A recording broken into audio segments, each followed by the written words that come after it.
Yeah, I really do. I was very excited that finally we got a lot of the kids to do that back handspring off the board. Okay. And then, I can't think of what her name was.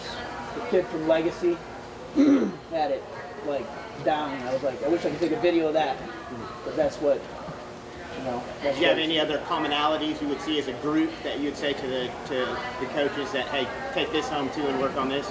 Well, I think we got a lot of head issues going into the back handspring too. Okay. You know what I'm saying? And I told a couple kids, if they snap down, they should see the hand mat.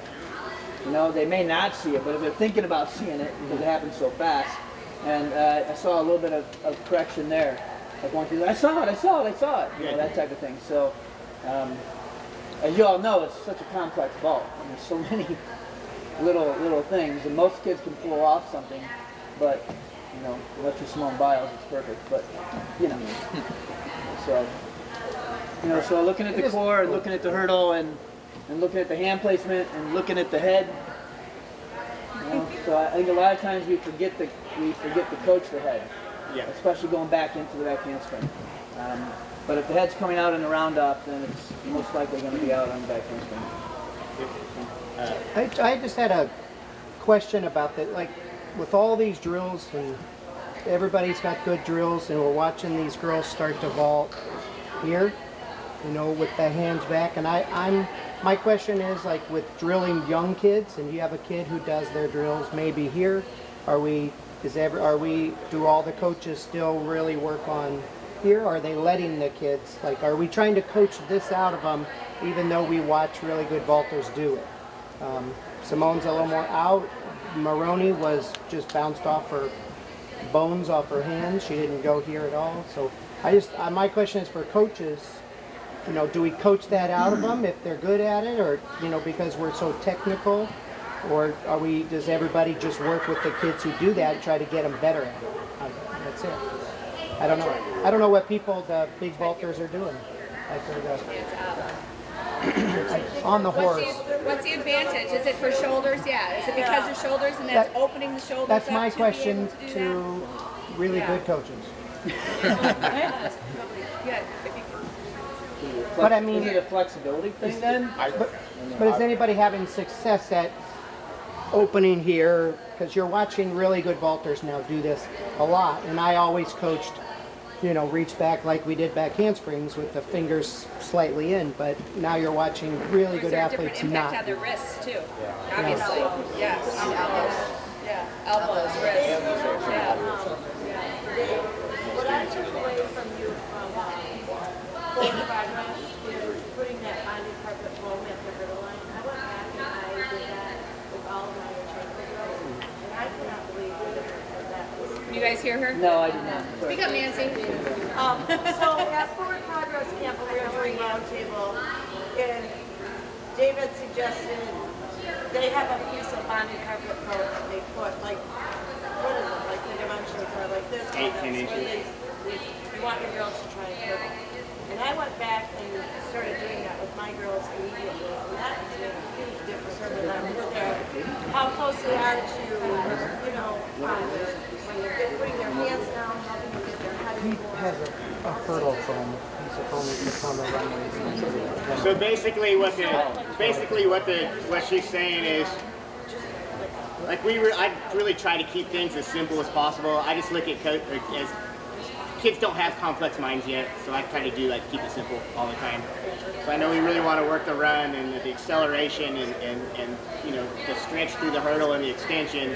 So I have pieces of BCF that are probably this wide and the same as the runway. And starting from our compulsories, even like our level 2s and things like that, they're doing handstand flatbacks. I put that where I want it for the individual.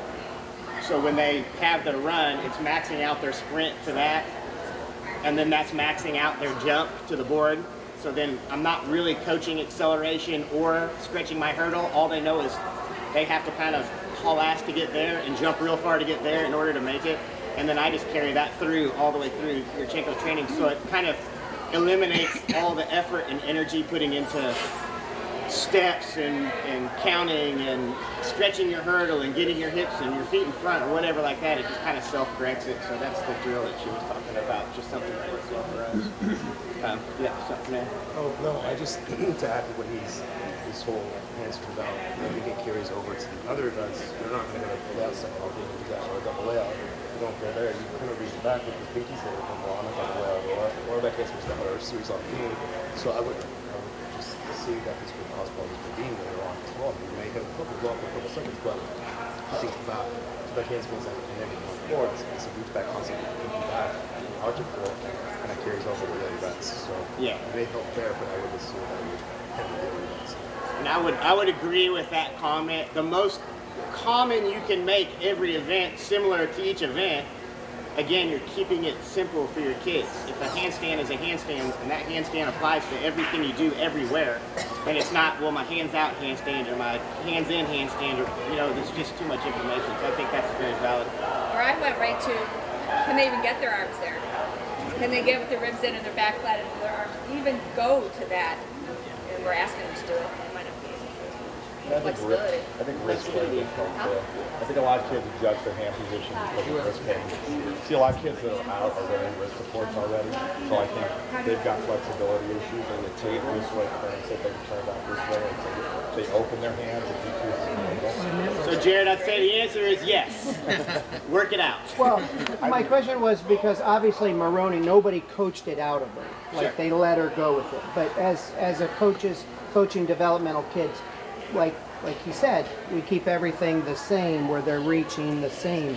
But if you have a kid that's here that's good, I'm just asking, do we try to coach it out or do people let him go Yeah, with but it? you know, you never know in the situation too. I would say yes until proven otherwise. Okay. I mean, I think read your kid, and if it's one of those things to where, you know, maybe he tried to coach that out of Maroney and it didn't work, and the success was with that, and it's, well, you know, come on. You know, you got the best vault in the world. You're not going to nitpick it because you don't like the hands. Sure. You know. I don't remember who it was, but it was just afterwards. There was a Russian tumbler that tumbled hands out. Sherbo. And everybody, you know, thought, oh, this is the way to go, way to go, way to go. And found out later from him or his coach that they had tried to change it. He just wasn't built that way. You don't do pommel. So copying it wasn't necessarily the best idea. Just put it in. You do it with a girl. Someone asked him specifically about his technique. The skip beam and do He said pommel. that was solely for my wrist. It was not taken. He did it to save his wrist. All right, let's roll. Don, why don't you go ahead and get us on vault skills? All right, so coming from all the round off drills and coming over and jumping right into it, I kind of had the thought process of, you know, we got a lot of college coaches here, we got a lot of girls that want to show them some skills. So we had one side flipping into foam on one side. First day uphill onto their back, second day we had a flip onto the resin. The thing I told the girls before we started was that we were going to work on was board to table and blocking. So that was kind of the focus with the high performance group. And we saw a lot of deceleration at the round off. We saw a lot of girls that came in with a good solid run and hurdle, and then everything broke down. There was a breakdown in the lunge position, breaking down at the hips. The hand position was breaking down a lot.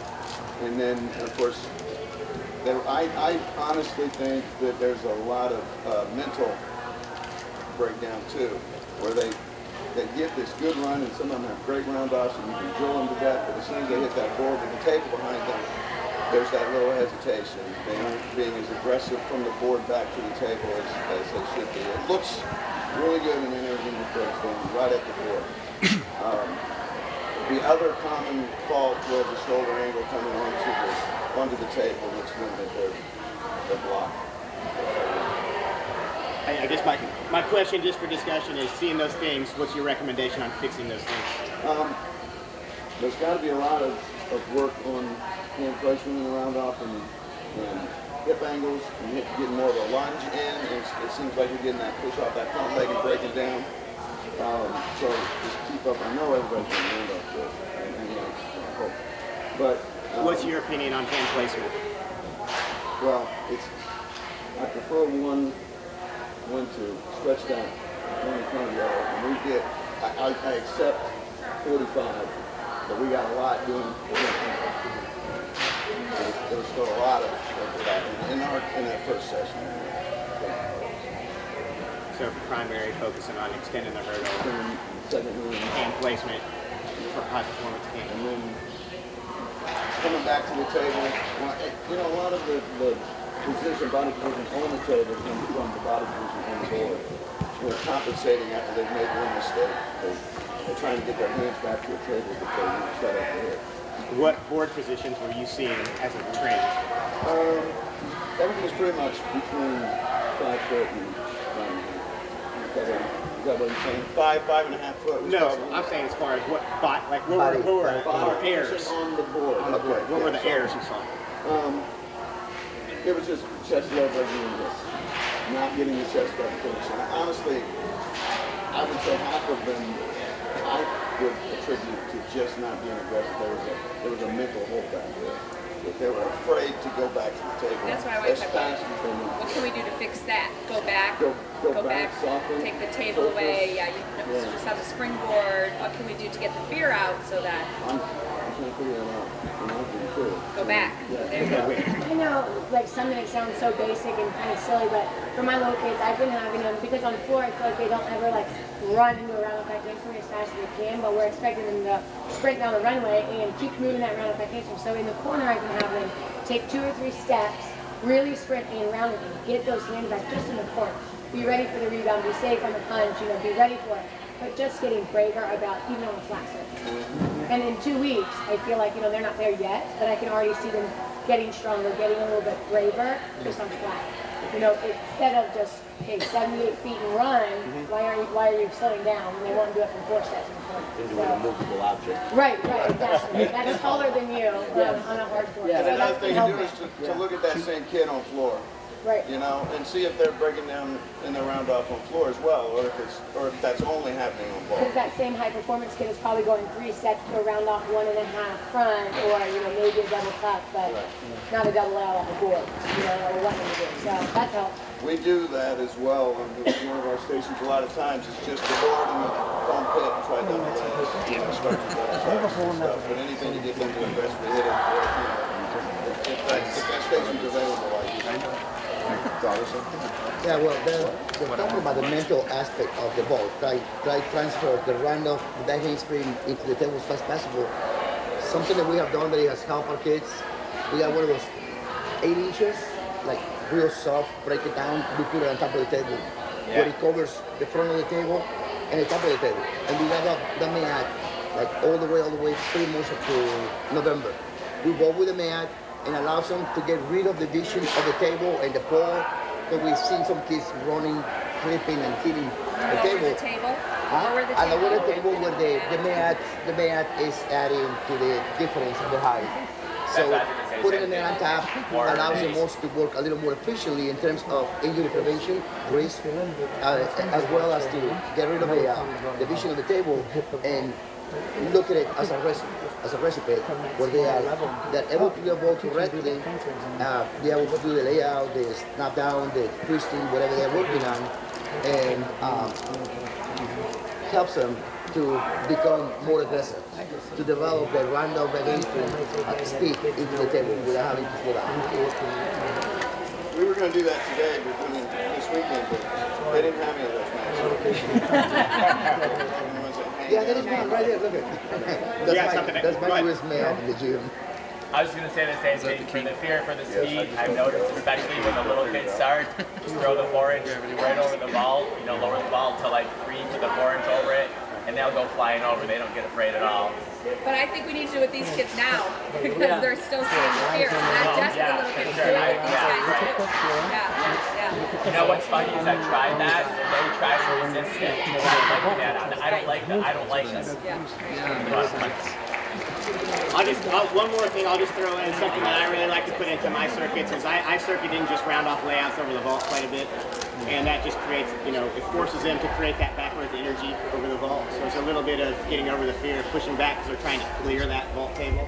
And if you can get over the vault table, then you're kind of taking care of the board by itself. So again, it's one of those keep it simple deals.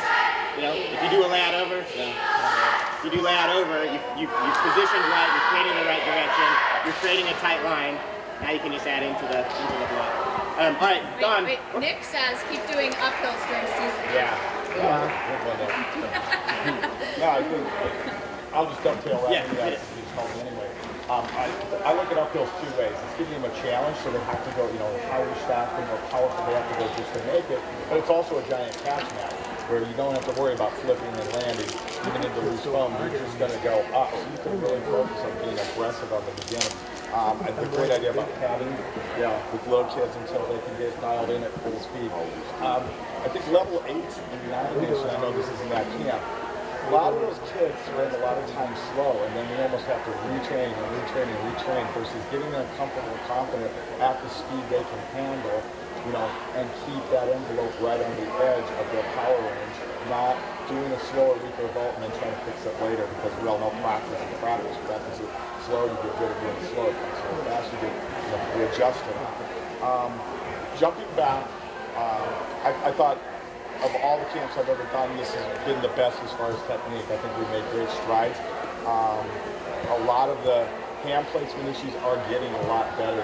The cart, I prefer the cart running in the hands with the 1-2, with less pirouette. Somebody said let them go a little farther. You start diving, you start landing on both hands at the same time. So I thought that was a lot better. One of the common things, the start rituals are better. A lot of kids get into funky start rituals, and then are they ending up with their first couple steps in the same place every time, or is it changing because their ritual is inconsistent? Because with a lot of kids, that can make a huge difference, and you saw some unique ones. And my thing is, I don't care what they do as long as it's consistent and it puts them on their marks. Going too close. Still seeing a significant portion of the kids that, in my opinion, are too close. And I think a lot of it comes from they started off going slow, and when you're going slower, you don't cover as much ground. And then as you speed up, things start covering more ground. Second thing is they start getting stronger. They'll run stronger, they'll hurdle stronger, they start covering more ground, or they grow and they start covering more ground. And inevitably, at clinics and camps, asked a kid how long they've been on that mark, and they say 3 years. And I said, how tall were you when you started on this mark? And now you're here, and you're hopefully stronger and more powerful. So what you've done is you're squeezing that hurdle round up into a smaller and smaller space, or you're slowing down to make it fit. And sometimes I see kids with their second hand of the round up right up to the edge of the hand. So they're turning to keep their hand up, because it would be here. It would be off the hand now on the board, because they just aren't far enough out. So, and we were talking about the lines on the runway, 22, 23, 24, 25 marks, whatever one you use. And for me, a strong, powerful kid who's got really good stretch should be somewhere around 25 if they're not little. Littler, of course, their size goes down, it's going to move up a little bit. But my rule of thumb is I always keep moving kids back until it starts to look like it's not working. They can't get up on the board. They're stretching things out at speed. And then, adjusting that point and, periodically try moving them out. You always run up into the problem with some kids with their steps where they start getting up to that 81, 82 foot mark. And then, do you want to take a step out, start them on the other foot, which messes with your ritual? You take 2 steps out. A lot of times, just try to shorten your first step, and change the ritual a little bit. That can be a challenge, because at speed, a 1-2 strides, 12 to 14 feet of kids. That's a lot of distance to take out of a run. And when you watch our high-level kids internationally and stuff, most of them are starting pretty close to that end of the runway. They're using what they've got for a runway to develop as much power as possible. So if you start getting down into the high 60s, low 70s, are you giving yourself the chance to develop the power you need and are capable of using on the back? So, starting with the front, dialing that all in and having room to stretch. Next on the hurdle, varying arm position. I've always been a proponent of stretching, getting your arms up and stretching. I know there's some people who like this, and who am I to say one's better than the other? My theory on it is if you're taller, you have more body length being pulled down by gravity to help you turn it over. When you shorten things up, the opposite theory I think is you shorten it up, you can get down faster. So, that's kind of a 6 1/2 dozen. Sometimes I think it's kid, one works better than another, and it's philosophy of what you think. I always start with philosophy, I want more stretch. Wide arms, I have a big problem with because the wider your arms are on a hurdle, if you leave them out here, it's going to take you long to turn your round up. So normally what you do, you start turning your round up earlier to get your turn down. Versus if you stay narrow, you can stretch forward longer and turn later, and it's a much more compact turn. So you keep everything moving in that straight line and not have those alignment issues. Saw a lot less of that. Saw a lot more kids running right down the middle of the runway, hurtling straight forward, and keeping their alignment, and not so much of the zigzags and the crazies. I'm just throwing this out because I don't know if you ever noticed this. Kids who go one way tend to move the run over the other. And then my question for all those kids are, okay, when you hurdle, where do you aim your hand? So if this is the line. If I'm over here, because I tend to go that way, I still aim my hands for the middle. I'm even aiming myself diagonal. They think moving over to keep it in the middle more because I'm over it. It almost works against you. So they just got to keep working on straight down the middle and targeting. Pretty good on shoulder angle coming in. We had a few kids closing down your shoulders, but more people are staying stretched and getting more into the 1-2. Still, I would say probably at least 30 to 40% are still, in my opinion, pirouetting too much and not cartwheeling enough. And like I said, some of them it's because they're too close, so they just need to move back and give themselves a room.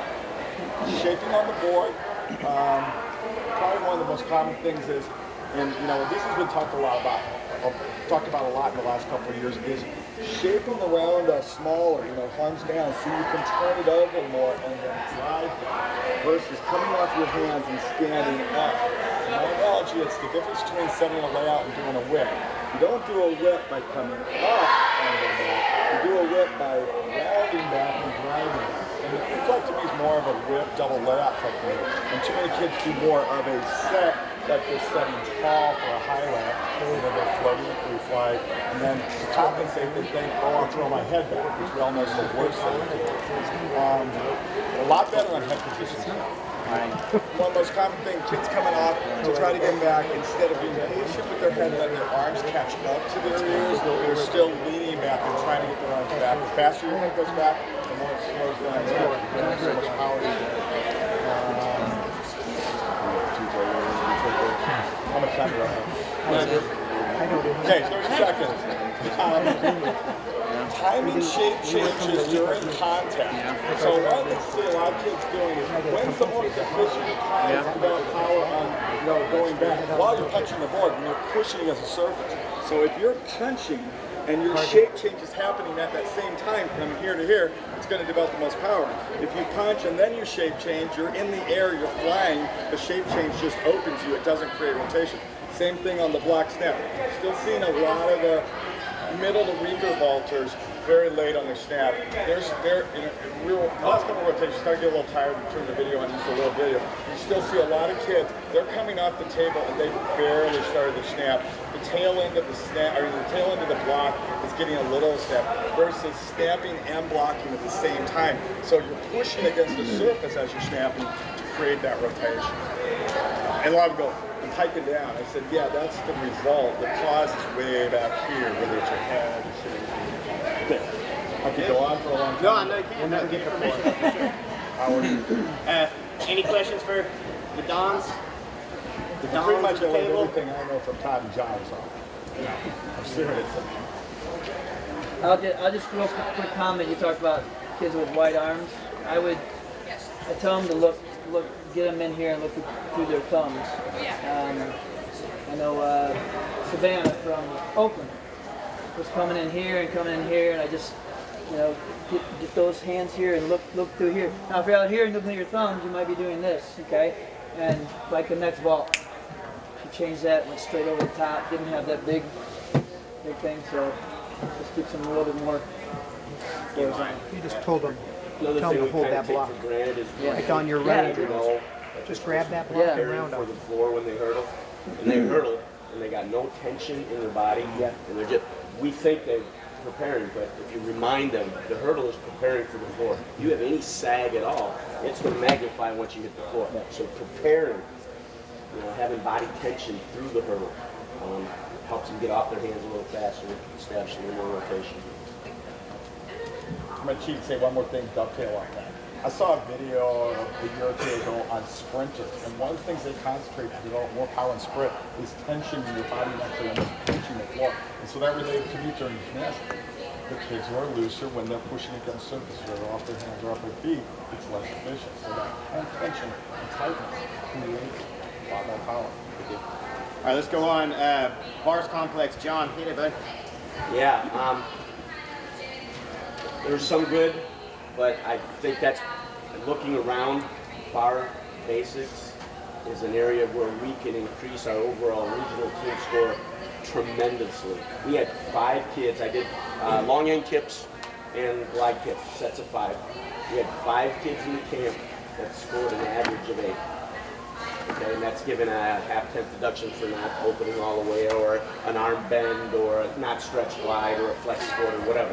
Okay, so we had 5 kids out of 80 that averaged 8s in 5 cast handstands. So obviously that's an area. What I try to get across to the kids is between your giants, and we tested giants the second day, the same thing. And we had 5 kids that scored 9s on giants, a set of 5 giants. And the biggest problem on giants was easily the flex feet by the low bar. That's a half-tenth, maybe a tenth if judges want to really know. Okay, and how many times you go by the low bar? 4 or 5 in a bar routine. That's a lot. That adds up in a hurry. But I try to get across to them between your handstands and your giants. That's going to be at least 5 skills of your 12 skills on bars, and you're taking a half-tenth every time. Or you can go over and spend the time on the Tkachev and try to clean it up for a tenth, or you can clean up those 5 skills and get 5 tenths. So I'm really trying to hone in that, we all give them complex time, I'm assuming. We all give them basics time, but are they really applying themselves doing, or is it just, I'm doing my warm-up?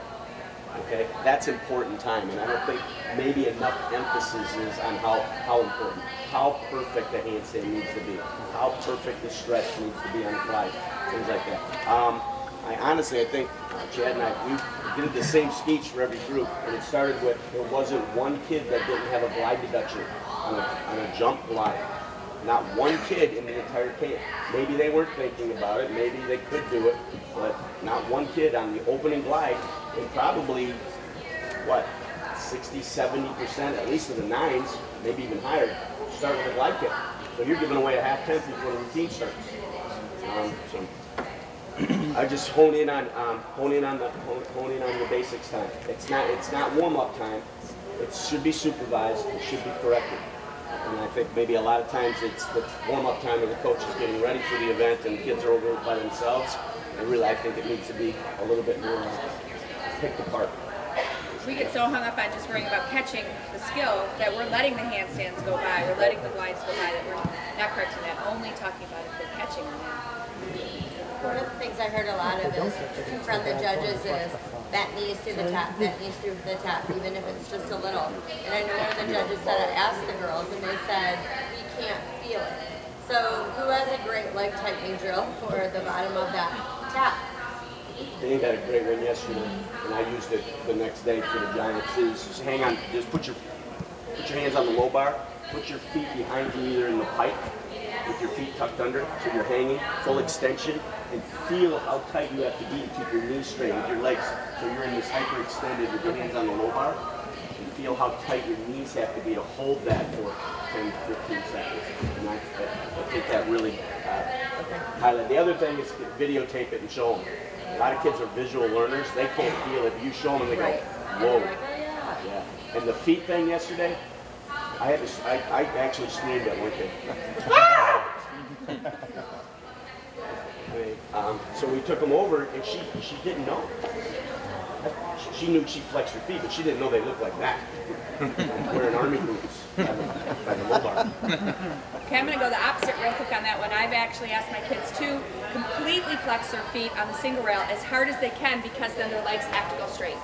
They're using different muscles, and they actually squeeze their hamstrings, and it's really hard to bend your knees if your feet are flexed as hard as they can. So obviously we don't want that in, but when on the single rail, if they flex as hard as they cannot bend their legs. So if you have a kid that can't feel it, have them flex their feet and they cannot bend their legs. I always try, it bothers me when they say they can't feel the mistake, and my exercise tell them that I don't want you to feel the mistake, I need you to feel the correction. So, I mean, they've got to feel the muscle that needs to be tight. I don't want you to feel the looseness. I don't want you to realize you're bending, I want you to know you're straight. Now, just one quick, my kind of take on that kind of stuff too is, you know, I see people tell people and have the answers all the time. You know, oh, get your legs straight, or oh, feel it tight, or whatever. But if it's the information doesn't get to the kid, it doesn't matter. Or reinforcing. So if it's, you know, whatever technique you use or whatever, you need to make sure that they're feeling that position. So I mean, seriously, just as simple as sit them on the mat next to the bars in an L position and have them squeeze their legs to where their heels come off the ground so they can feel that for a second, and then get up and go. And then, you know, did you feel what you just felt there? If the answer is no, do it again. Do it again. You know, and if you just reiterate that part until they feel it, then you can start to move on. But the information's not enough. That's, I think, is the key part with the reiteration is make sure they feel it. You know, don't accept that you told them 5 times. I give myself 3. If I say it 3 times and they haven't done it, then they don't understand it. You have to put them physically in the shape, make them feel it, point them, you know, give them a different muscle memory, something. If I say it 3 times, like, oh, they're not getting it. They don't understand it. So pull them down, give them something. Go ahead. Just out of curiosity, for us clubs that only train 17, 18 hours a week, how much time is people spending on the complex? Ours is a 15-minute daily that alternates between a swing, actual skills and conditioning for a swing, and then casting, actual casting and strengthening for the cast. So how many hours a week do your 10s work out? That's been 15 minutes, 23. We're 19 and we spend about 15 minutes of our bar rotation on complex. I train 18, 50%. Half the time is complex. Maybe more. We're 24. I do Mondays and Fridays complex only, and then Tuesday, Wednesday, Thursday, and Saturday complex drills as side stations the entire workout. Deanna, maybe even 75%. I just said I spend 35 minutes. Yeah, out of a 45 not a week, rotation. 35 a day. Yeah. 50% of the time doing handstands and giant work. Shaping, injury prevention, core, every event. Injury prevention on every event. Huh? Jason? I gotta hire me. Go ahead and carry on. Okay, so just to go, we do this whole complex thing at the beginning. We do some complex like kid cast, and I'll go over what we did, what we worked on. But a lot of times, if you see something incorrect, we go back and fix it. If there was a couple groups that I asked for just a simple tap swing with their feet together, just to see if they're opening their hips and actually tapping. Just a simple tap swing, take it back to like level whatever, 3, 5, whatever it is, 4, 5. And a lot of them were like, well, we don't do tap swings. Well, I'm like, that's bars, it's swinging. So we did go back to just a normal tap swing, then giants with their feet together to make sure they're tapping and opening their hips, and they feel that. And same thing, I see them down, but it's not, if you see a problem, you always go back and try to fix it. I understand we're trying to do all the releases, but the skills before the releases, if they don't look good going into the release, you're getting deduction there. To go over what we went over, we did kick cast handstand hold. We were at national team last week, and that's something that they started really just pounding us on. They want to see a handstand that's perfectly shoulders over your wrist and perfectly straight. So we did some drills against the wall, a lot of handstands against the wall, and that was something that they started making us do too, which we do at home. Is they'll take a turn, do something, kick cast handstand, Jaeger, cast handstand was perfect. They would send them to the floor bar, go up against the wall, and hold a handstand for a couple seconds in a good body position, just fully extending their body. I did test them yesterday on kick cast handstand, hold for 2 seconds, but with a straight body. There's probably like 5 in the entire camp that were able to do that perfect handstand hold without closing their hips, without opening their chest. I got a lot of cast handstands where the chest came out. Find you're holding handstand, but your chest is way out of the water. So that's one thing as a region that I feel that we're just handing away our first place bars and our first place team because our handstands are so not perfectly straight. So again, I just kind of go against the wall, handstand holds against the wall, up against the springboard, putting their forearms against the wall, and figuring out where the handstand is. When they do the bounce handstand, it's not just doing bounce handstand to try to look and show that their bodies are perfectly straight. And again, I use coach's eye for everything. If I see one flex foot, and I'm like, do you feel that flex foot? No, I don't feel it. Well, I pull out the coach's eye. That doesn't lie. And we break everything down to the base root of what we're trying to do. If it's a tap swing, if it's a glide and fully extending, putting something there so the hip breaks in my body, and we film it and say, okay, look, go ahead. When you show me this correctly, then we can move on. And a lot of them will get bored and will want to make the correction because they want to move on to the next stop. But without clean lines, if you're doing a ginger, your legs are splitting, you're losing more for the ginger than it is actual work. So I would just try to make sure we're trying to clean up what goes on. Moving into the giant, tap swing was a big issue. A lot of kids not tapping at all, and especially the little ones, they can get away with it. It's like, sweetheart, when you're 16, you're not going to be able to go around the bar like that. You need to get some tapping in. But head positions coming up, a lot of this, and I really wanted to stress how important. They can get away with that on a giant, and maybe not even get penalized for it. The judges maybe don't even take that deduction. Okay, they should, but maybe they don't. But it's going to come back and haunt them on dismounts. It's going to come back and haunt them on a Takacho. Giant pulls for sure. Put them in a position like this and put pressure on them. They can hold you. Take their hand out here with the head out, and you can push your arm down because they're not in a strong position. Or push down. How much? We'll get it by it though. And I tried to tell them, when you're swinging around 8 feet in the air, you want to be doing whoop-de-woo skills. Do you want to be in a strong position when you're doing it, and in a control position, or do you want to be in a forward position? And, I want to be in a strong position. Getting the head in on the giants is the precursor for all the skills that are coming down the line. And they get that muscle memory going, and believe me, that's a tough one to break. So watch their head alignment coming on the giants. Glenn? I guess honestly, I thought the bar level for that performance was way better than I expected. Obviously, we went over a ton of different skills, not just one or two. If I had said something more than that, it was more like, you got to be a little bit more patient. Use your swing technique a little bit more. Don't rush the release move. There's something that we could discuss that I'm curious about, is head position on the release for a Jaeger. I see lots of kids with their heads buried, and I'm more of a head neutral kind of guy. Burying the head's going to start them flipping real early. That's going to start the rotation. So I was saying head up. It's going to pull him in on shoulder angle, pulling in on top of the bar. I'll just tell you our take on it at our gym, and I'm very much of there's a million ways to skin a cat in the name of this game, but I actually put an X on I put an X on the mat where I want them to spot. So I'm not varying, but I'm teaching like a head cat front giant technique. When they lay out, I want them to extend and have that spot reference point. And so I'm just trying to develop that down reference point, so opening the shoulders in that spot. So that's where I'm at. Because I kind of feel what you said. If it's all the way, the butt tends to go with it. And I feel, again, if you tend to spot the bar, then you start to pull up with the shoulders, and then you're counter rotating too. So that's, again, my opinion on it. I think just that X on the floor is a pretty safe spot to start, and then adjust from there. Yeah, I say peek for your eyebrows. What's up? I say peek for your eyebrows. Just kind of, if you're trying to look for your eyebrows without lifting, just keep your head neutral. That's a girl thing. That's a girl thing, right? Well, they all have eyebrows. Two girls. Yes. I've been kind of asking everybody, because I got a kid that just came catch up, and I actually asked Andrea Lee, the gymnast, and I said, it's beautiful, it was up for yard. She said, I can't do them on single rail anymore because every time I go, I have to see my feet past the low back. But she wasn't looking at the floor. She was telling me that she was trying to see her out here, which is obviously neutral, but it's a little bit earlier of a spot than I would have thought. And then I watched her, and sure enough, every time she's right there. So I hadn't thought about it that way.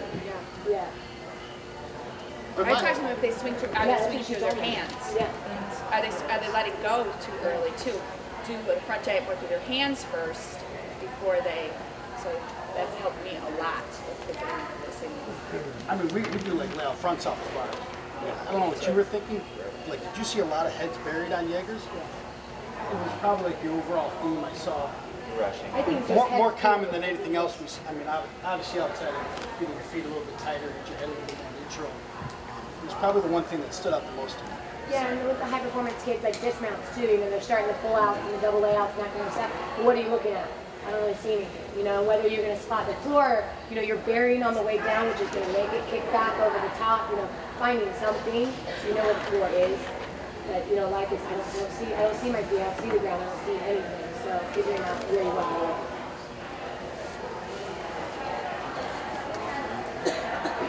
All right, I'll carry on. Whoa. I don't do spiders. No,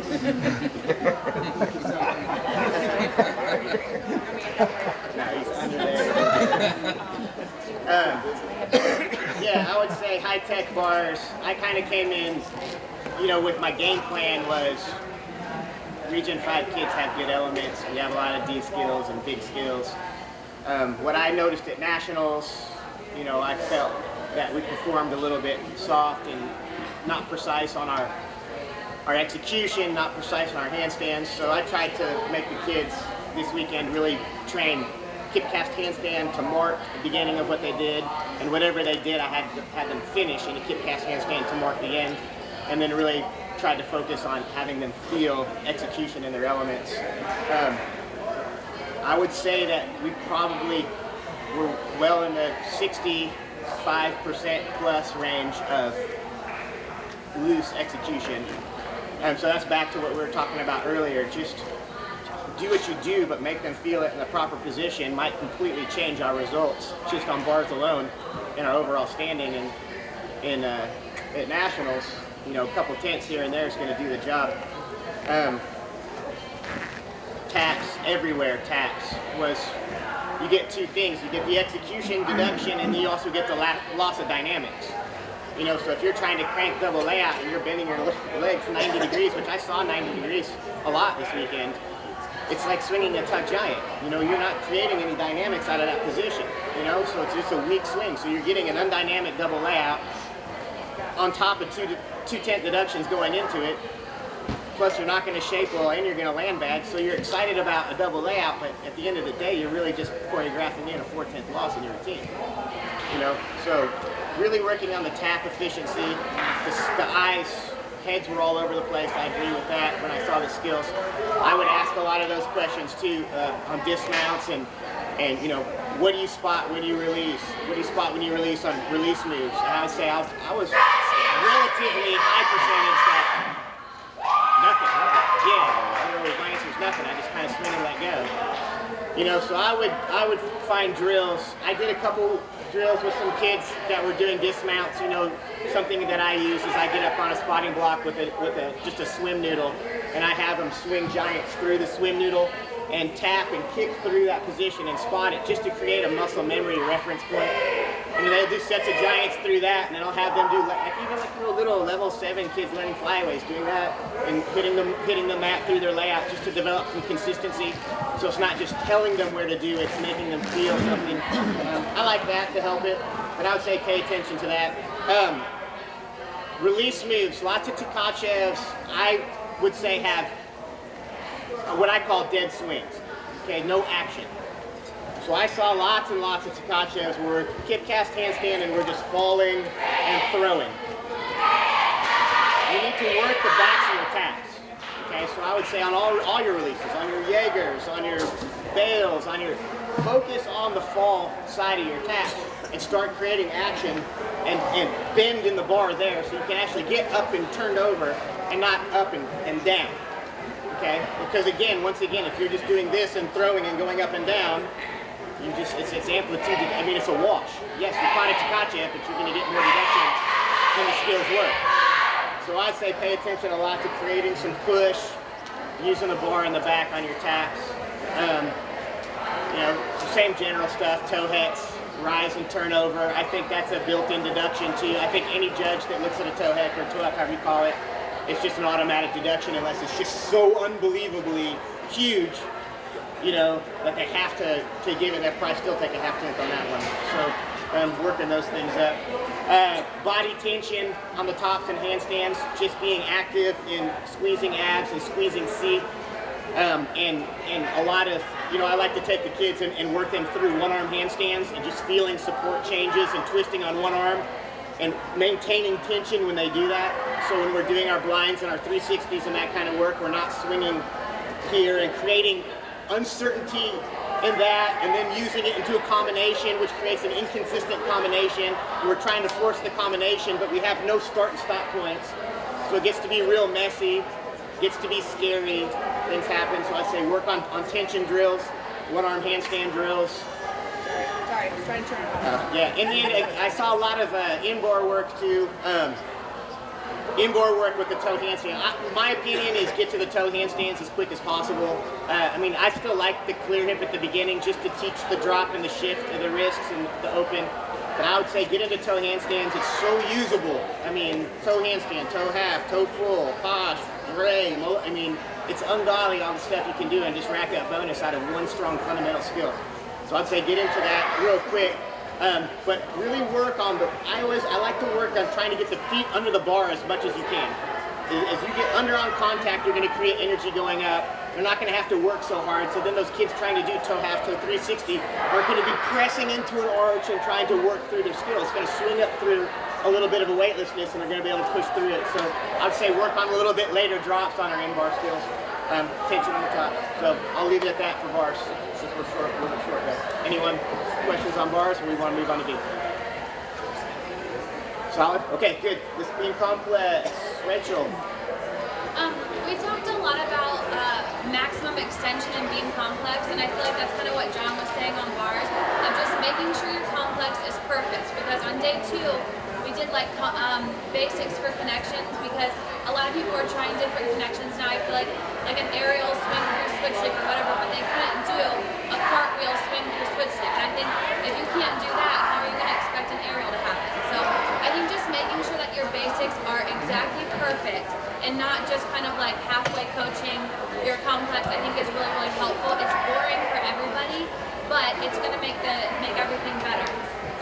One of the other things we talked about was just like arms having positions in everything that you're doing. There should be a starting position, a middle position, and an end position. And I feel like we did some turning jump work and they were like, I don't really know what they do in the middle. And I think like with anything, it's like I don't ever want to hear you say, I don't know what I'm doing. Like I don't know what's happening there. Especially when you're on 4-inch wide piece of wood. So I think just making sure that you're giving instructions for every part of the skill and not just like expecting that they know where to put their arms or they know that they need to suck their stomach in or whatever. That was one of my big focuses. But kind of same thing with the legs on bars. Feeling like maximum extension. I feel like I say maximum. Are you feeling everything you can as tight as you can? Your knees pressing back, not just your quads tight, but your knees actually pressing back and trying to hyperextend. Like I feel like that's different than just, yes, I'm straightening my legs. And we did a lot of that in complex, but I think it's just like you have to get in there and like tap the backs of their knees for them to feel, yes, my knees are pressed back, or no, they're not. And it's tedious and it's annoying and they get annoyed, but it has results. And I feel like every beam coach is like, I hate bent leg back handspring, I don't want to see bent leg back handsprings, but if they don't know how to fully extend their legs, you're going to continue to get bent leg back handsprings. So I feel like just making sure your verbiage is kind of the same throughout your complex and into your skills, I think is very helpful. And if you're asking for maximum extension on relevant walking, and then you ask for the same thing in back handspring, I feel like that's going to start to click a little bit and you're going to get the same result. Short and sweet. Jenny, you want to carry on? Yes, we worked some basic knee drills. They everybody just told me just the same, but we really worked on Need a microphone, Gianni. Really loud, really loud. I think it just the take off the knee is very important because that's what we do a lot from the knee area because lots of kids we go with straight leg just trying to push off, which is not good extension going down. One of the slides you go down first before you go up. So we do a lot of Lots of drills from your knee. If you want to go up, you have to go down first. knee drills, you know, you go up down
I used so angry, yelling at everybody. But I would say that, you know, we're saying how much time on complex. You know, I would, my opinion to everyone is don't start to schedule in 15 minutes of complex or whatever it is. Do complex every day, the whole, like, you're on beam, working skills, complex the side as well. And on bars, be complexing during your practice. Repetition of the skill, you don't need to do 50 reps of the skill to get it. There's an error if it takes that many reps. Fix the error. Complex the error, and then you probably get it in 5 or 6 reps. And if you can't, then do it again. We don't do like a how many minutes this and a rotation. This is the one we do. Okay, you've never done what you have. So in theory, complex is happening the whole time. Should be the whole workout. Whole time. All right, Kitty, here. She was talking, Rachel was talking about like extension, and it's one of the things I saw with the bent leg back handsprings was not using their full extension, including their feet. And one of the things that I talked about was like I trying to relate it to some other things, and guys kind of like with the basketball shoot, they don't just shoot the basketball, they like finish like that. Something like that, so they use their whole hand. You have to use your whole foot and leg in order to jump first before you do a jump, before you do back handspring, before you do a skill, you have to use your whole leg. So someone was saying like, I'm trying so hard to straighten my leg, I feel like it's straight, but they squatted down, they leaned back, so they have to pick their leg up here. So they have never extended first in order to get to there. So for one group, had a kind of a bigger problem with it. I did a drill, back handspring over the beam, so they can realize that their hips have to go to here before they try to split. The other thing was that some of them split and they're not actively using their muscles, so their hips and their thighs are not being actively used, and they kind of hang, which can kind of turn them really easily. So we worked handstand with the hip open so that they could feel what their hip needs to do to stand them up. And I didn't do some of the, because I didn't have drills, but the stand-up position there a little bit more. Just real quick, we do opposite hand in front just to keep the body squared up, but when I do the drills, I use the handspring position to do. So some of them, when I said handstand position, they put their hands like this, and I said, is your series a back walkover? And they said, no. I said, well, can you put your hands how they are on the back handspring of the skill prior, so that you can learn how to use your shoulders and your chest in this position, not this position. This position is easier, it's square. This position is not, you have to do something to it. The other thing, in kind of related to that, is when they go on the line, we tend to use what we call highway beams. So they learn to like line up their body, there's dashes on the line, so they put their hands there. When they go onto the floor and they form up a series, and I always have to kind of laugh, like they put their hands like this, you know, I'm like, the beam's not there, it's really not. So when they change to the beam, all of a sudden they have these problems, their shoulders close, their arms bend, they can't get into the position. So one thing is jumping hard enough to allow your arms to get straight, the shoulders to get open, so your hip will be activated to stand up, so you can make a layout, whatever. But be careful how you drill. Like I don't like to see a timer or a drill done wrong, and then it's going to incorporate into whatever you're doing wrong. So I just like it if they're going to go on a line, try to put their hands on the line, or put them on something where it makes their hands go into position. One of the things she kind of talked about loops, so I really need to talk about that. But I will talk about aerials, because I saw on aerials so many long aerials. So they start here, and they so want to like go forward, and then all of a sudden their front leg is working, their back leg isn't working, just like roundhouse on ball. You have to use both legs. You have to push through the back leg and weight transfer, but keep your chest up as long as you can, so that when you go down, you have momentum that carries you around. I like to have them stand, mark a spot where they're going to step. So they point like this, they're going to shift to here. Their chest is still up, and then they spot somewhere, and then they stand up. So give them visuals. I like a lot of visuals to get them to make the skill happen. So I just saw a lot of long aerials. I'm like, you started here, you ended here over there. Your body had to rotate over the top, go over there, and get your hip under you, and it was very hard to do. So I saw that a little bit common. And on tucking and flipping, you know, one of the drills that Tammy Biggs has always done for a really long time, I think is really helpful in the rotational skills, is your back roll off your pedal mat. So you do a tuck roll, you do a pike roll, you do a step out. But when they would roll, they would do a back tuck to here, and they stop their chest and just trying to put their feet down onto the beam instead of allowing this middle part to finish standing you up. So if you keep that tight when you figure out that rotation, then your chest can land tall. Because they were strong enough to jump and rotate and do all that, they just weren't activating it in the middle to make them finish standing up tall, so their hip couldn't get under them. I think you do handstand snap downs? Yeah. So the handstand snap down, try to get your chest up, try to get your hips under you. It's really beneficial for, especially like your back tucks that I saw in competitions. What else? That was most. She covered most of the loops. But one thing I do want to say about loops is the turning leap. She talked about being afraid. I see that when they're afraid to do the one-leg hop, extend off their bottom foot, they probably are not going to be a good leaper. So if you can get them to be comfortable doing that, go on the low beam, get comfortable. Go there, get comfortable. Go there, go on the 50, get comfortable, get confident. I told them to live on a beam because you want to get comfortable. Because the more comfortable you are, the more confident you are. When you extend through the bottom foot and can hop and hold this leg horizontal, your hip stays here, it's not falling forward, you're not dropping your leg, you're going to be comfortable on your loops. When you turn your loop, some of them the timing of the turn or knowing what muscles to activate to turn their loop, their hips would hike around and then they'd be trying to look for the landing and they're trying to stay on the beam, So I tried to, my point was, try to use good technique so you will stay on the beam. Don't just try to stay on the beam. So if you bring your leg down and your hips are flat, then you can turn. Turning split jump, turning switch halves, those type of things. If they're trying to turn and they turn too soon while they're splitting, their hips are going to go away from the beam of center. So you want to drive it down to a centering position where you can turn like this. Same thing on jump turns. Jump. If you jump straight up, your body's going to land back on the beam, hopefully in the right position. But if you bend down, hips go over there, and then you jump, you're going to go around and you may or may not land on the beam. So just centering the hips, opening the hip curve, and turning the loops. That was a struggle complex too, just like the straight leg skipping, pushing like the full extension through one leg, and then they go over, and I watched because it went right over, and sometimes it was my kid, so I was like, oh, good. But that maximum extension is not transferring into the leaps enough, I feel like, or they're just not doing it. Yeah.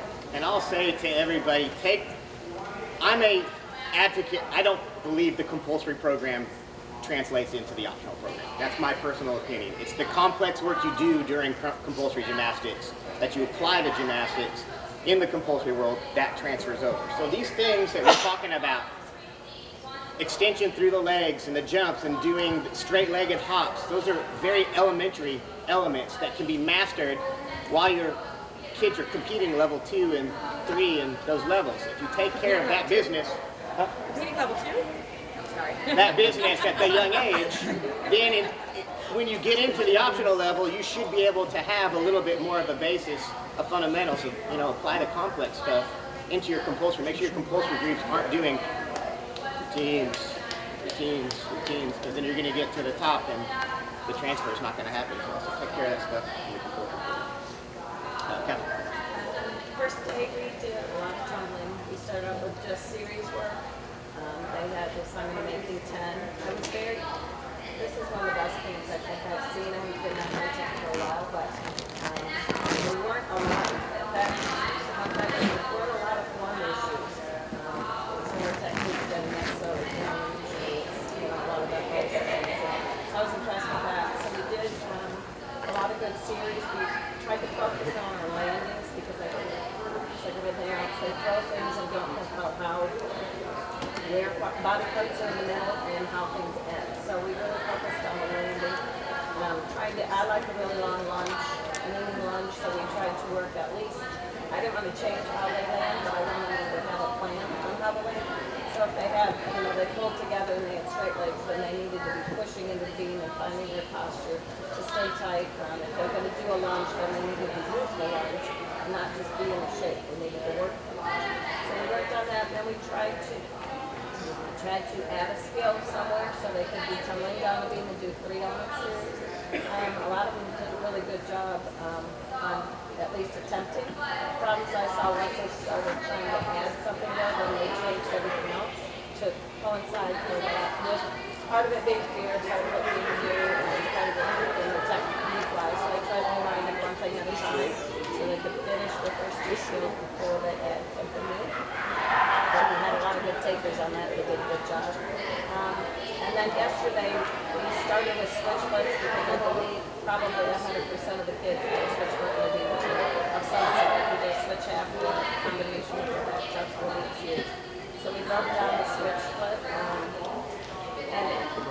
like everybody else talked about, they weren't aware of what their arms were doing, so that was causing issues.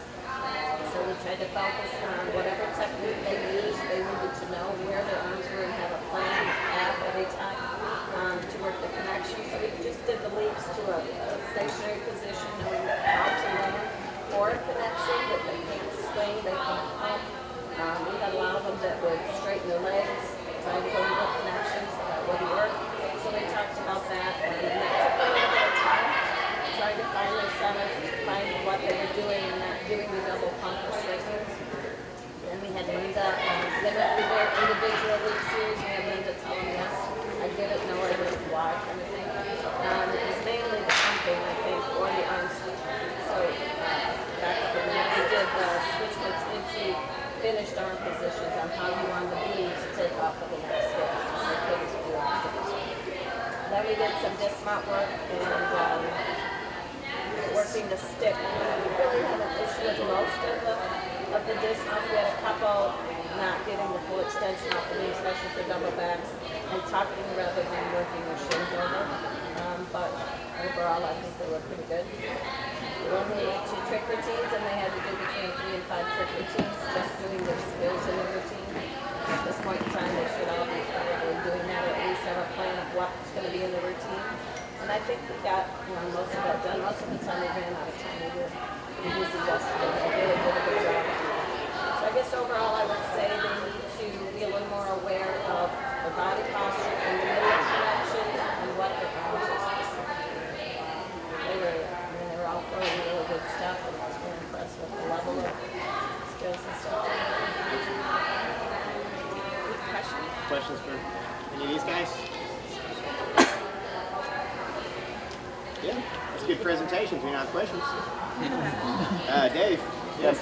I should actually let Anna do it because Anna did an awesome job stepping up. She pretty much ran the whole show for me. I gave her a little bit of crap because this is my 26th year doing camps and she's only 22 years old. So time for some of the younger people to step up. But we kind of played with them because, like, Eurostars obviously does a ton of drills you guys do, but not holding with their arms up, trying to keep the arms low, trying to learn that new shape of here and releasing backwards, and even then in the front tumbling, coming way from back here, heads way stretched back and going forward.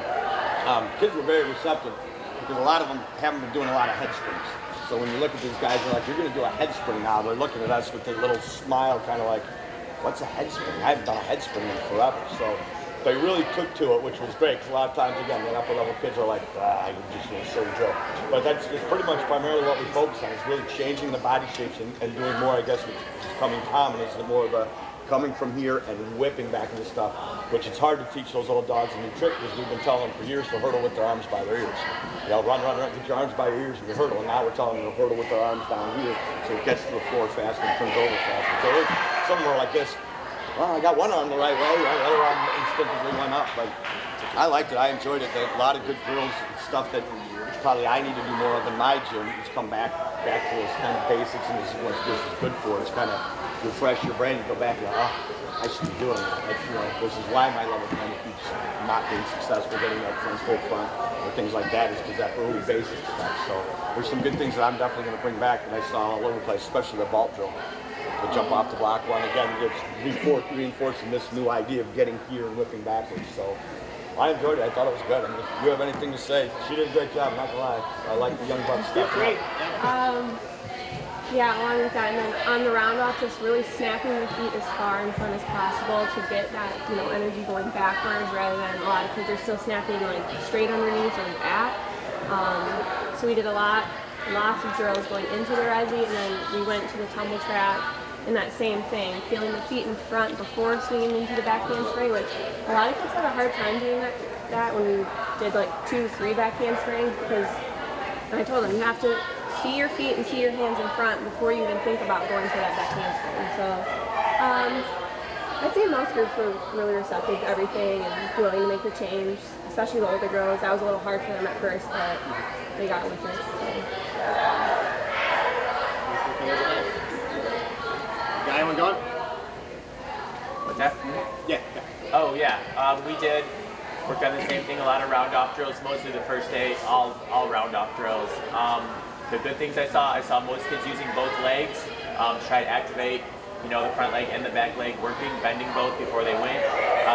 Good hands, a lot of cartwheel hands. I saw probably 80%. We had probably 20% reaching over a little too much. Some with their hands close together. But all in all, with working with the camps, this is the best one I've seen as far as that. Heads in, I could see the eyes underneath. They were looking under their arm. That was really good. Staying with the split was good. The weakest thing was probably the back leg picking up. Was a little slow on some, not splitting really fast. And then the turnover was pretty good. I think we saw the drills we ended up doing after we did a few. They did the drills really well, like going into the resi in the C shape. The thing they had trouble with, I believe, that Marco would probably say, is that when they really went to tumble, we weren't seeing the same thing. Is that kind of what Cammie, and then what else, Cammie, do you have to add? Yeah, it's exactly what she said. They were not applying the correct line. So we come up with a drill with the roundup, and I extend the line completely and immobilize the body from the knee up to the arms and bend the legs down. So they were focusing on pushing off the ground when they start the drill for the roundup. I use the length of a pedal mat. And my focus before I let them go was to look forward and see where your hands are going, which is the end of the mat, then you snap on the ground. And as they were kneeling down, most of them will be in correct position without anything tight. So we were focusing on hips, core, extension of the arms, and again, as a moving forward and backward. I did lower the line down from the legs and extend completely as they start the first one, and then as we went to the next drill, and the next drill, the arms went a little bit more forward and down, and they connected first the roundup only to a snap down, then we end up to a rebound, and we use the resi for extension backwards without any rebound or movement of the body. So the tightness was there, and they kind of lean back instead of expanding it and making it faster whipping. On the second day, they felt much better. There was not a comfortable, drill session there, because every time we give them an option for them to stay with me for 15 minutes and go to the tumble track, almost all of them went to the tumble. We switched them around. And then again, the next day, like I said, this was much better, and all of them felt much more comfortable. I did the same thing with the front handspring and the fly springs.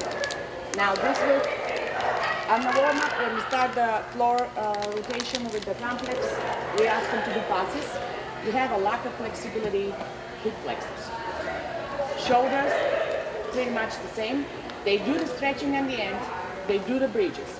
The second, we ask them to do front limbers or back limbers, especially the older girls were very uncomfortable with that. So we came up with a drill and used the panel mat, so the height of the panel mat kept the shoulders as you go forward, and then the backwards we used a little bit lower, and we held them going through it. Again, the same reaction, they didn't like it in the first one. The second day was better, and they adapt to it. The starting position of the front handspring, I used the same way, so the back leg was working very hard, and they felt the pulling and the pushing out the back leg, and the pull from the core forward, and used it again. Panel mat, length of it, reach forward, ice on the spot that your hands are going, open up and keep the line of your sequel, open line, and extend forward up. Eliminate the rebound, then allow them to do further in rebound, feel the dynamic going forward up. They did much better. I'll say, like this guy said, sometimes it's hard for them to transition when they actually have to go do their actual tumbling pass. So what we do at our gym, after each tumbling pass they do, like whatever, it's 2 or 3 turns, they come, they do about 5 round offs, getting their feet in front, shoulders in front, hands down, and so just so it reiterates that shape. Keeping the complex going there. Anyone on more basic information? Alright, skills. Who's tumble skills? Dave. I'll wait for skills. There you go. Right here. Got to do floor with Taylor over here. We had open pit tumbling on Friday, and we also had tumbling up to the resi. Very excited on Friday that we had an acceleration of tumbling. That was nice to see. It was so weird to me that the camps I've done in the past that actually had to slow the group down and break it down that you need to accelerate into this tumbling. They were just kind of being monotonous, they weren't speeding up, just not kicking the foot over and accelerating the arms on enough body tension. So just the simplicity of letting them know that the tumbling needs to speed up into these skills, and seeing that here today on Friday was extraordinary. That was exciting. Saw a lot of good spotting going into the skills. I think the pattern of concern wasn't until on Saturday when we pulled that resi out of there. Very good basis going into it, and this is where I was excited to see Todd doing his work on the trampoline. Very poor landing still. Great skills, great acceleration, good spotting. Got to the landing portion, didn't know where they were. So I just figure at this point in time, the only thing I can figure out is we're probably doing a lot of pit tumbling. We don't want to pound their bodies. Very smart on our part. But we're not doing enough trampoline work, I don't think. We're not doing enough just side stations, just flipping up the camera mat, sticking those landing positions, which can be kind of normal around this time. But I think that's the pattern that Taylor and I saw mostly, that great acceleration, good first half of the tumbling, but we're losing our sense of air awareness on the landings. Would you agree, Taylor? I agree. Yep. Any flaw commonalities you saw as a group? Just landings. I mean, a lot of people just had no idea where they were. You'd ask, do you have any idea where you are? No. Okay. Right. Try to spot the landings, see where you are. And I would say a lot of body tension in the punching. A lot of people are just loose. Have no idea where their feet are, where their legs are. Like, no idea of maximizing that punch into the... I was very pleased on these roundoffs, by the way. I'm very meticulous, very picky on those roundoffs. I saw very knee flexion going into that. So I'm excited for this group to see them continue on that pattern. But that was very nice to see. There's nothing more annoying to me than a round off that buckle. Well, I noticed tumbling the high tech, reinforcing what you're saying as far as the landings. I saw a lot of kids were lost on the landings, and it's just because based on the head position in the beginning, when you start throwing the head back and you start losing control, it's not so much. I feel that it's not so much they are lost. It's because you're gonna end the way you started. You start with your head back, then your head is gonna help you. I mean, it's gonna force you to over rotate. Okay, so and it's gonna be hard to find the floor when you are over rotating and your legs are in front of you. So the other problem that I saw with the landing as well, when they're taking up and the head is buried down on the floor, and it's forcing to hollow and push the hips back. So when they land on the floor, the force on the landing is pulling the hips back onto the floor. Therefore, they're going to sit down. So trying to take off with a head neutral, they allow them to end up with a head neutral on the landing. That is going to allow them to spot a lot easier than when they are trying to reach for catch the flow when the head is pulling the shoulders and the hips back onto the ground. I was really pleased. I was really happy to see all the drills the kids were doing on tumbling. In the beginning, the roundoff and back handspring, and I thought that I was going to have a really easy and fun job, which I did. But I felt it was going to be a piece of cake because I saw the hollow roundoff, the snapping to the back handspring, the tension on the legs and the rebound. I saw some of the drills you guys were doing, the back handspring rebound, jumping to the mat. I was really impressed with most of the kids to see how powerful they are. They were doing the timers, round back handspring layout, boom, nice, soft, really high. I was a little disappointed to see how quickly they changed all the extension and the high under takeoffs, trying to rush into the skills. Really nice, strong round back handspring layouts. Nice straight arms, nice long back handsprings, head in, round back handspring layout, and they seem to go a little light on the takeoff because they don't want to over rotate. I was like, did you run to this? Like, yeah, but it's just, warming up. I don't want to go 100%.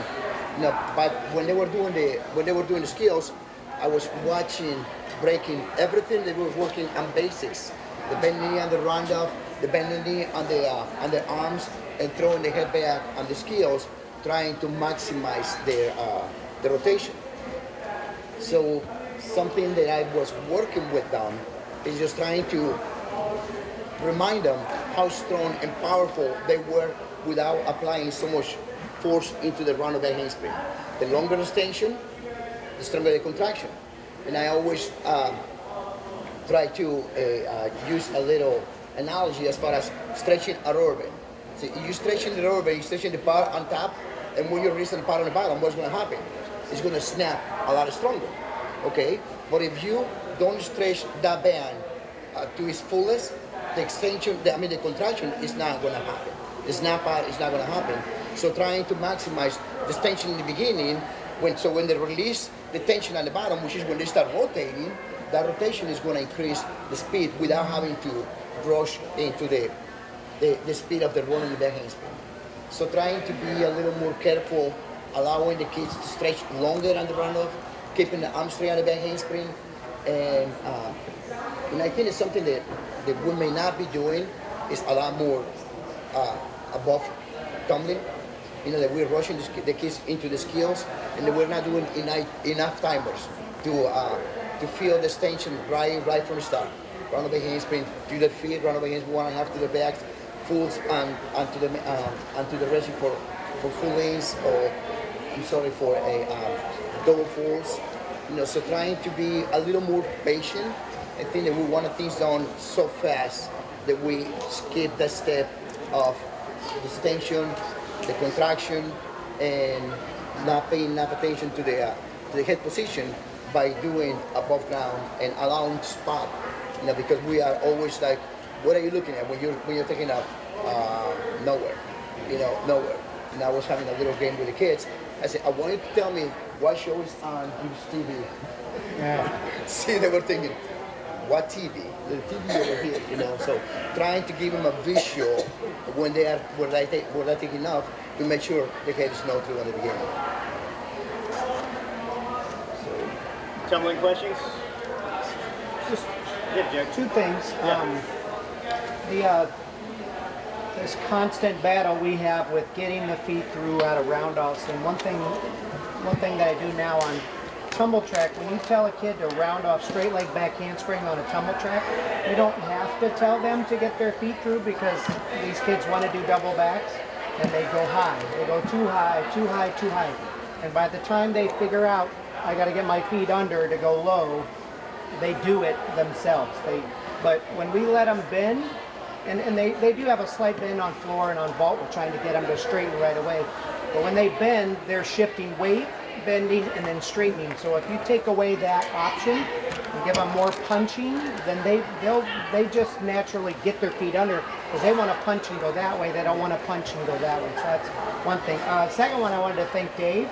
We did the round table like this at Hot Shot, and we had a discussion about front tumbling, like I've always been a fly spring with no hands guy, kicking over the top, and we talked to Dave about it, and he's really working on this more of a hollow shape late kick, you know, more like increase the power. And I've gone back since then and started trying to apply a lot of that, and turned a couple fulls into Rudies, turned a couple Rudies into double fulls, you know, on tumble track and getting ready. So I've really liked that, and I've really liked that concept, because, you know, the kids that always drive off the floor, if I tell them they don't get to drive until they punch, then I'm probably getting it at vertical, or I'm getting it over the top. But if I tell them to kick over the top to generate power, kids are always in a hurry all the time. So I really like that. I've really been working to just have them hold it and then stretch and kick the floor, stretch to kick the floor. And some of them are good at doing it, and some do it like where I used to like it. So I think it's been beneficial, so I thank you. That's it. I'll just say, a couple of people talking about the breakdown of the technique when the skills are being thrown. You're fighting that too at the end of routines when the girls are tired. That I try and emphasize to them that they don't need to go harder at those times, they need to go better. They need to think and focus more on their technique when they're getting ready to throw that big skill or that last pass in the routine. But they need to focus that back handspring needs to be longer, their set needs to be better. They don't need to throw it harder, they need to throw it better.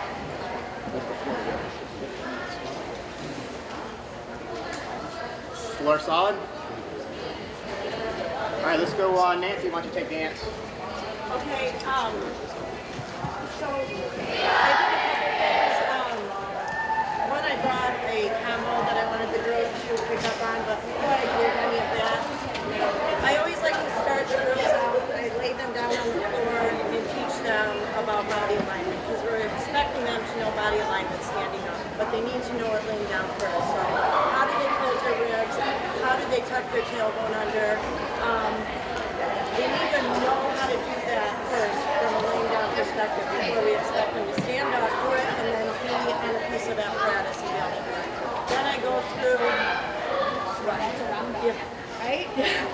Then I go through the lengthening of the knees and the feet, because we don't want our girls to curl their toes. We want them to stretch all the way down from the thigh down, squeezing the kneecap above to lengthen this muscle, extending through the ankles and then through the toes. Then I teach them, like, how are we expecting them to hold their arms and be purposeful with it? Like, where does that come from? So I did some drills with them for that, and they were like, oh my God, their lats were burning when we were done, but they were understanding it. I did a bunch of, well, I made them stand like this and just do a bunch of this, and they could feel it back here by the third set. If they did it really good, I only made them do 3 sets of 10. So they did it really good. Then the other thing I talked about, and what I'm hearing all of you say, is spotting. I talked to them a lot about spotting in their leaps and turns, and I tried to incorporate that into, we're expecting you to spot your gymnastics. So let's get it down first, like learning just to spot leaps and turns. And I told them to focus on something on the wall or something. Like Marco was saying, I said, tell me what you see at whatever, like you said with the TV show. So I made someone do a turn. I wanted to look at the B and the balance on this wall. And then I just did a combo with them that was 40 seconds, and I did not intend on them doing it both days, but they came back to me the second day and wanted to do it some more, because they're all like, when I get them, they always say, well, I'm not a dancer. Well, I don't expect you to be a dancer, but I want you to become a mover. Because connect the dots from A to B, and after your tumbling passes, you need to be able to move through to the next section.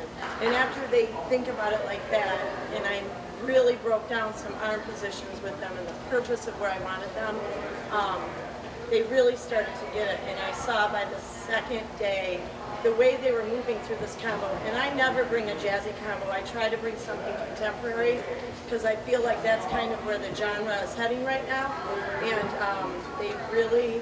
I felt like they were very receptive to it, and they had a great time with it. So, thank you. Anything for Nancy? How much time do you spend on dance? Well, our kids dance every week. So they do, they go in the dance studio. Okay. Well, our teen kids go in and do a ballet bar, which if you can get someone to come in and do a ballet bar with your kids, because there are, like, Claudia asked me about the flexibility we do with our kids, and we do a lot of ballet bar stretching with our kids, because she said, your kids are very flexible. How much time do you spend with TheraBand or whatnot? And I was explaining to her that we do a lot of ballet bar stretching every week they do. And it really teaches them, like, when you want to lift your leg in front, where they think they need to use their quad, and they don't. They need to use their hamstring and their glute. When they want to drive it behind, it's the opposite. They're not driving from here, they're driving from here. So they go in, they do a ballet bar technique, they do an adagio, which is a center floor ballet, and then like some contemporary lyrical and some modern. But we do, like, most of our kids spend 2.5 hours. And that is outside of their gymnastics time. So it's just, it works for us because we run a full dance competition program too. But how many of you, like when she was saying those drills, thought about the round off or any of the gymnastic skills? I just feel like it all comes full circle. Yeah, or tucking your hips under on something, Yeah. or that it all is right back to that. Yeah. So 2 to 2.5 hours. That's for someone, yeah, if you have a dance. I mean, I would even say, if your girls could do a half-an-hour ballet bar or something, that would be beneficial too. guys don't do it? We do half hour and 45 minutes every week. Well, and you guys that are like universities, reach out to like a dance major. I mean, I would suggest that. Like, see if you could find someone in the dance program at one of the universities and just say, hey, could you come in and do a little bit of movement with our kids, our teen kids? I'll tell you, dance. I first started coaching at Wilga, and they did 3 days a week with a 30, 40-minute ballet bar routine. Yeah. 3 days a week with the kids. Ballet. It was Well, and you have fantastic. to, you know, because you're always here for your positioning. The other thing I did with the girls was I like to teach them where turnout goes. You know, if we're asking our kids to turn our front putouts lately, I don't want them to think it's coming from here or here, but it comes from your actual hip rotation. So we did a lot of, I actually sat them down on the floor and did some hip rotation drills with them all as well to get them to realize that where that turnout comes from. If we don't have time to do dance rotation, maybe including that some of it in our warm-up time every day. Do it at a beat station. Do it at a class. Yeah. Absolutely. Could you write us a complex maybe that would be helpful for us to include in our programs? Sure. Yeah, that'd be great. And not just you. Send it to me and I will forward it to all of you. Yeah, for dummies. Yeah. I would do that. We'll make a video. Okay. After all, the kids made nationals in Riga. 2 years later. All right, guys, let's go on. David, carry on. Adding to that a little bit, we did a lot of, obviously they were getting drilled the whole day, so we kept it a little light. We gave them a lot of positive reinforcement. I did see a lot of positive things. With the positive, it builds confidence for their dance. Obviously, we want them to express themselves. So we talked a lot about expressing yourself and the connection of their movement with their head position. So a lot of them will do this whole time, and that's great, but there's no contrast. So even dropping your head a little but keeping your eyes up, and then lifting your head, we worked on a lot of that, so it gives you that sharp feeling. And we talked a lot about how they're not really thinking about getting credit anymore. Everyone gets credit, they're at high tech. You're getting credit for your jumps, that they're off-center, or their arms are in the wrong position, or they're not landing as sharp as they could. They're getting around, they're not landing, they're not spotting. We did a lot of spotting on turns, we did a lot of spotting on leaps and jumps. We did like a fun partner drill where we put the Panamint out to keep them in releve, make them spot their partner, stand up, stay in releve, and they kind of had fun with that, and they kept each other on point for what they should be doing. We talked about judges, and how a lot of the judges are classically trained dancers, and they want to see effortless dance. They want to see effortless arms with their neck showing at the top of their jumps. They don't want to see twisting the strut around. We talked about a releve. We made them be creative so they can show more expression, because when you get to the level that they're at, that's what they're looking at. Everyone can do a flourishing, everyone can do great dance. It's that little tiny stuff that can set us apart from other people. Did you guys feel as a whole, the kids that you worked with have the ability to be zero artistry deduction kids? But they, you know, it's always like, most of them, I always do dances. That's what I do. So they always do, and most of them have already taken some choreography from me already. So they always, I'm not a dancer, oh, it's going to be hard. And I just always say, I don't want you to kind of dance with me. I felt like really great kids that I had. It might be more of us that we're not comfortable enough with it every day to coach that, to get that out of the kids, to know how to bring it out of them. So finding people that can do that for us. That's usually what looks like. So then, yeah, you might not have a ballerina, but show me something that you can do really well. We're going to work with that. You know, if you're not here, let's do a lot of stuff out here. Are you flexible? Are you really don't try and put a salsa routine on someone that is more of a hip hop type, you know. But the one thing we did talk about, this is going back to 2 leaps, and that is the step into the leap, the plie, using the plie, the force of the plie to get you to the highest amplitude off of the ground for your leap sequence, and that just keeps everything. Our dance teacher made a comment about that we're as coaches looking at the dance as the rest portions for the tumbling, and the kids are looking at the dance as the rest portions for the tumbling, and they need to be putting as much effort and energy into the dance, and that doing a dance through without sprinting, without all the extra stuff, that they should be equally as exhausted when you're first doing it if they're putting in the same kind of effort and energy in their bodies and their arms into the dance. It's not just a rest. I've done it, rest at this time, or you're thinking about it as the rest time. Yes, yes, yes, but they need to think of the whole routine as, yeah. I talked about signature parts. Here's your signature part. You have to do this really hard and engage with the judge right here, and then you can kind of do this filler and go around. But the filler, we're still watching the filler. Right. Yeah, and to be on top and to be better than everyone else, the whole minute and a half has to be 200%. Yeah. Yes. Yeah, I think that everybody here, I do floor at goes and I'm not a dance coach.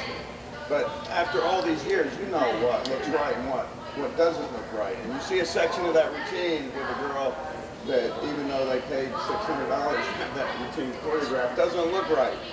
And I do what we call dance interventions. We just stop the music and bring the girls over. And we have an intervention. And the girls help me fix that section. Because I don't like it. So we just call it dance intervention. The 10s come over and we fix that level age floor routine.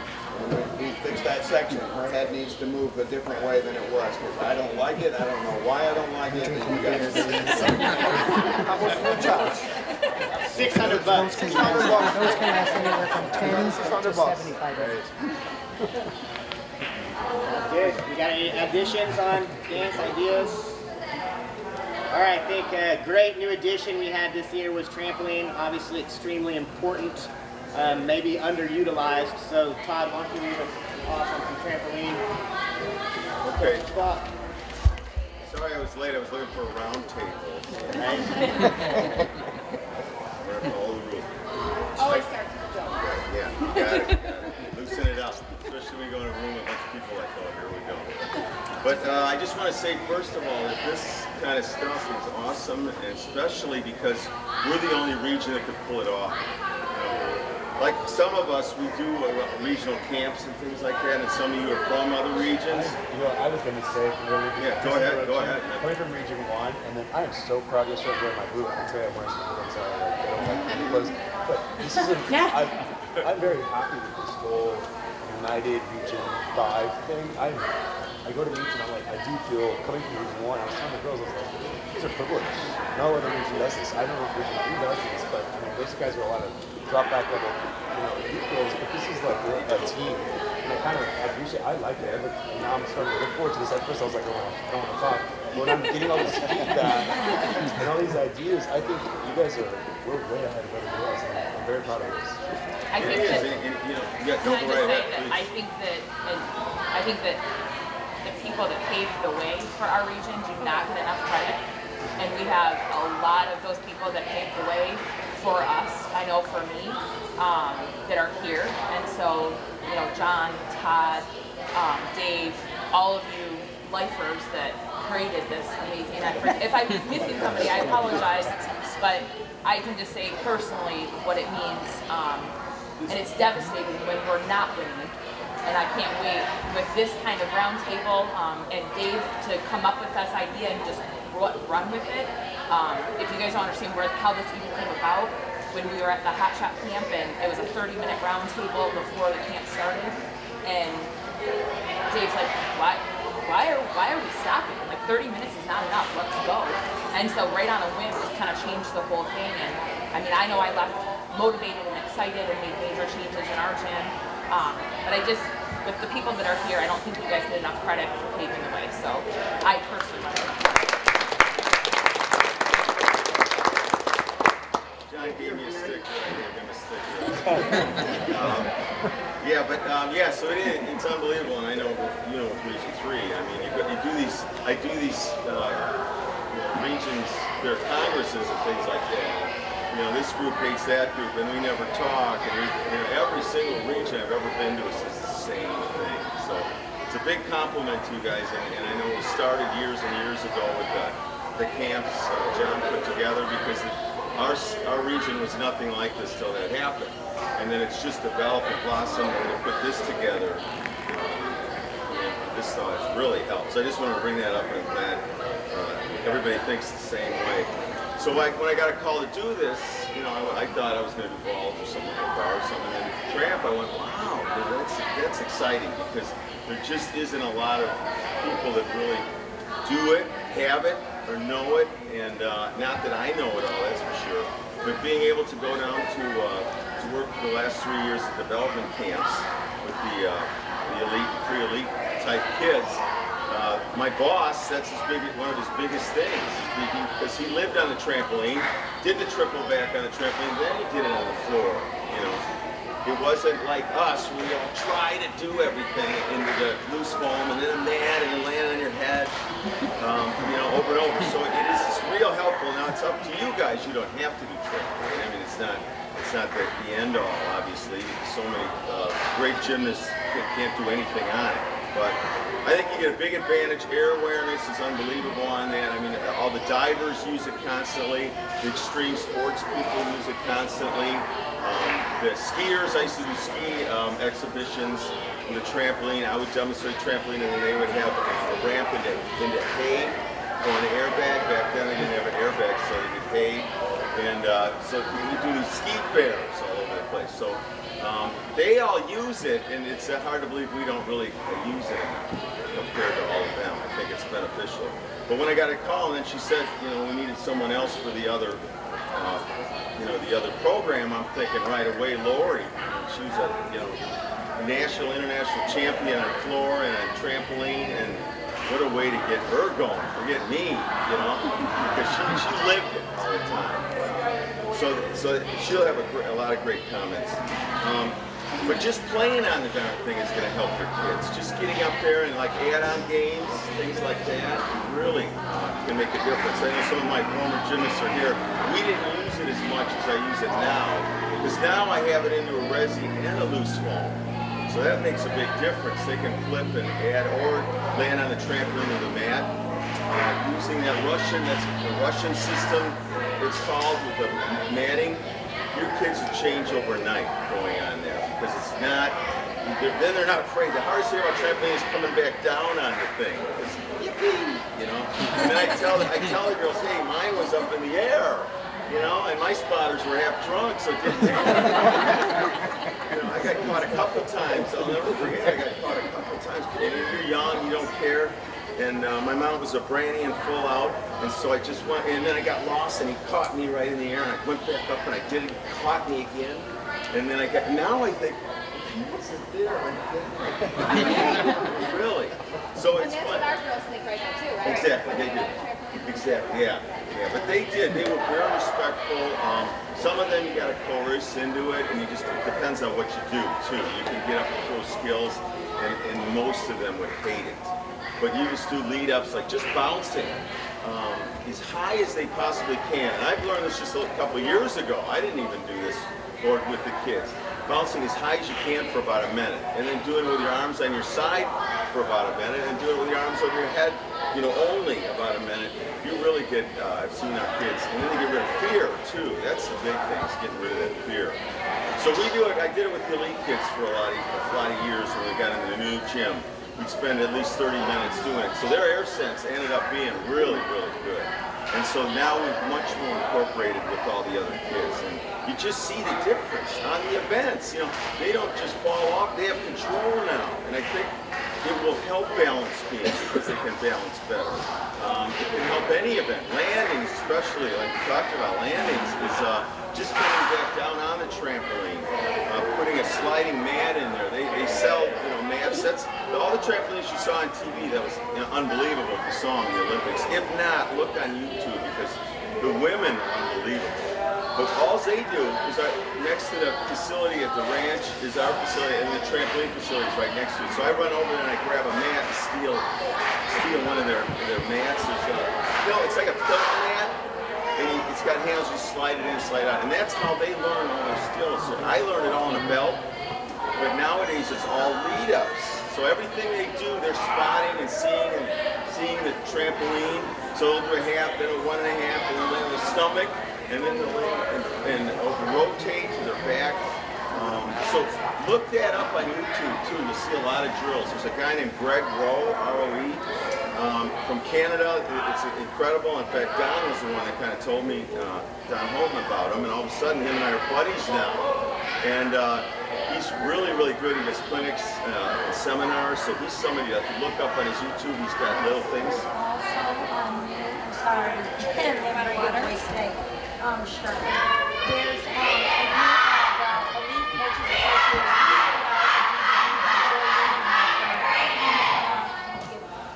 The trampoline coach for USA Gymnastics, and it just came out just in the last. Yeah, it just did. Yeah. It's Joy Human. It's all like training basics. Excellent stuff. Yeah. Guys, you really, I know it takes a lot of time too, and you got to really be on it. But even for play, like I said, and I know a lot of the girls at first, they don't like it, but now everybody runs to it when you call it. But it's not wasted time. It's not wasted time. No, not at all. Even goofing around on it, right? Yeah, it is not wasted time. I would suggest if you have a black bed, I'd get a hot bed, the ones like here. I know that you think they're scary or kids are going to get hurt. We've never had a kid get hurt on ours. We've had it for years and years, and in the other gym too. And they're going to get higher. They're going to get more. It's easier. The black bed is scary, difficult. My neighbor got one of those round trampolines. I went, oh no, you know. And he probably, Todd, look at what I got. No, you don't want one of those because you're going to die. You know, it is.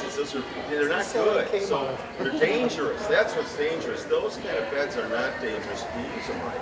So I highly suggest that you get a chance to do that, and the bigger springs too. And bouncing higher like that. When I was a trampolinist, I started at junior high and then in high school. And in college, or right my senior year, I tried to get a triple back, and I couldn't get it. I do it once in a while, just didn't know. And I was a good trampolinist, you could say. I took like 11th in the state meet in Illinois, and Illinois was unbelievable back then, a trampolinist. So I was real proud because I would hit. That's what was the difference. I hit, and these great guys, oh, sorry, man, you know, sorry. So hitting, of course, was a big thing for me. But then I got into college, and I'm trying to do this, and I'm doing this triple back, and I'm so frustrated. The college coach goes, Todd, do you have your eyes open? And I said, no. I said, I go, and then I close them, and then, what? You don't see the ground? So I never opened them. So once I opened my eyes, I saw everything. Then a trampolinist, that's all you see, you're supposed to see. So I would suggest, we talked about eye opens, eye contact. It is so important, and not just spotting something, but all the time. A blind change isn't a blind change, I tell the girls, you know? You're not supposed to close your eyes. Know where you're at. So, I know the girls that went here, some of them, you know, a lot of them tried double backs or did double backs. A lot of them threw their head back. You can't do that. You can't throw your head back. You have to spot. And then I tell them that. I say spot the wall, and then you'll see your knees, peripheral vision more than looking at them, and then they stood right up. Because that whipping, throwing the head causes, they think they're going fast, and then it slows down. So I would always keep the head neutral. Or back a little forward, a little, never way back or never way forward. So that's a key. And I've asked a lot of Olympians. Gianna would be a good one to ask, but she had her eyes open all the time in gymnastics. I don't, you know, but a lot of kids, they all said yes. You know, they all said we have our eyes open. I know exactly where I was at all the time. But I asked my kids, no, I don't know. You know, so it's something to really consider. I would do halves. A lot of the girls said they don't do halves anymore. Oh boy, go back to halves. So we do halves, a full, 1.5, double full, and then we lead up to their highest point, and then they just jump and turn on the last one, like into a resi or even on the floor. But to get the awareness of where a half is, and just going back to that maybe once a month and doing that is going to really give them air sense where they're at. I'm telling you, that's a big key there, I think. But otherwise, you know, that's it.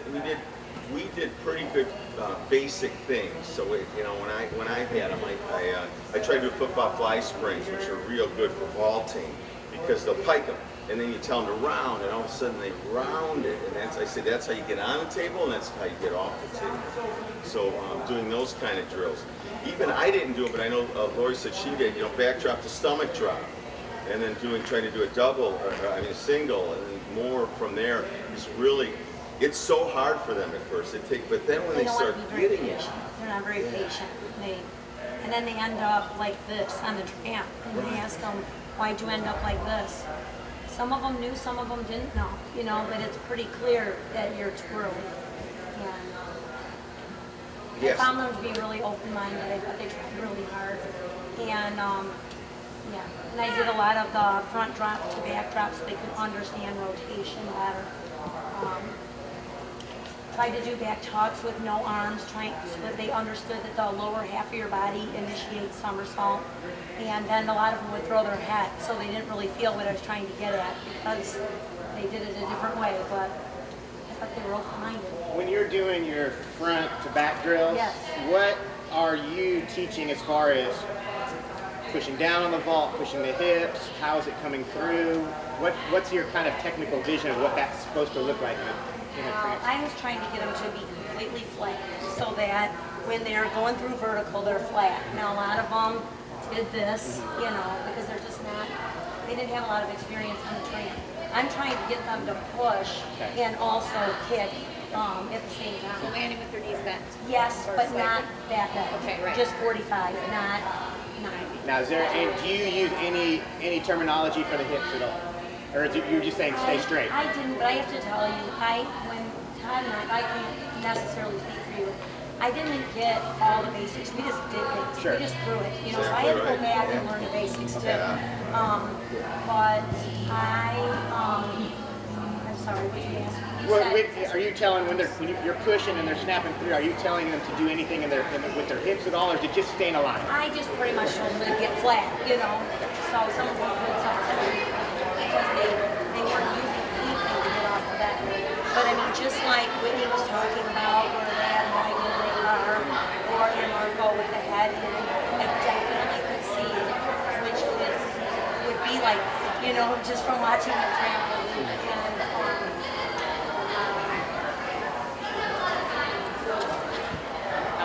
I'm assuming you use that technique directly related to, say, Yurchenko? Oh, that's what I was going to say. There's some things I know when you're taking double full or back and full out, they've never done a cruise.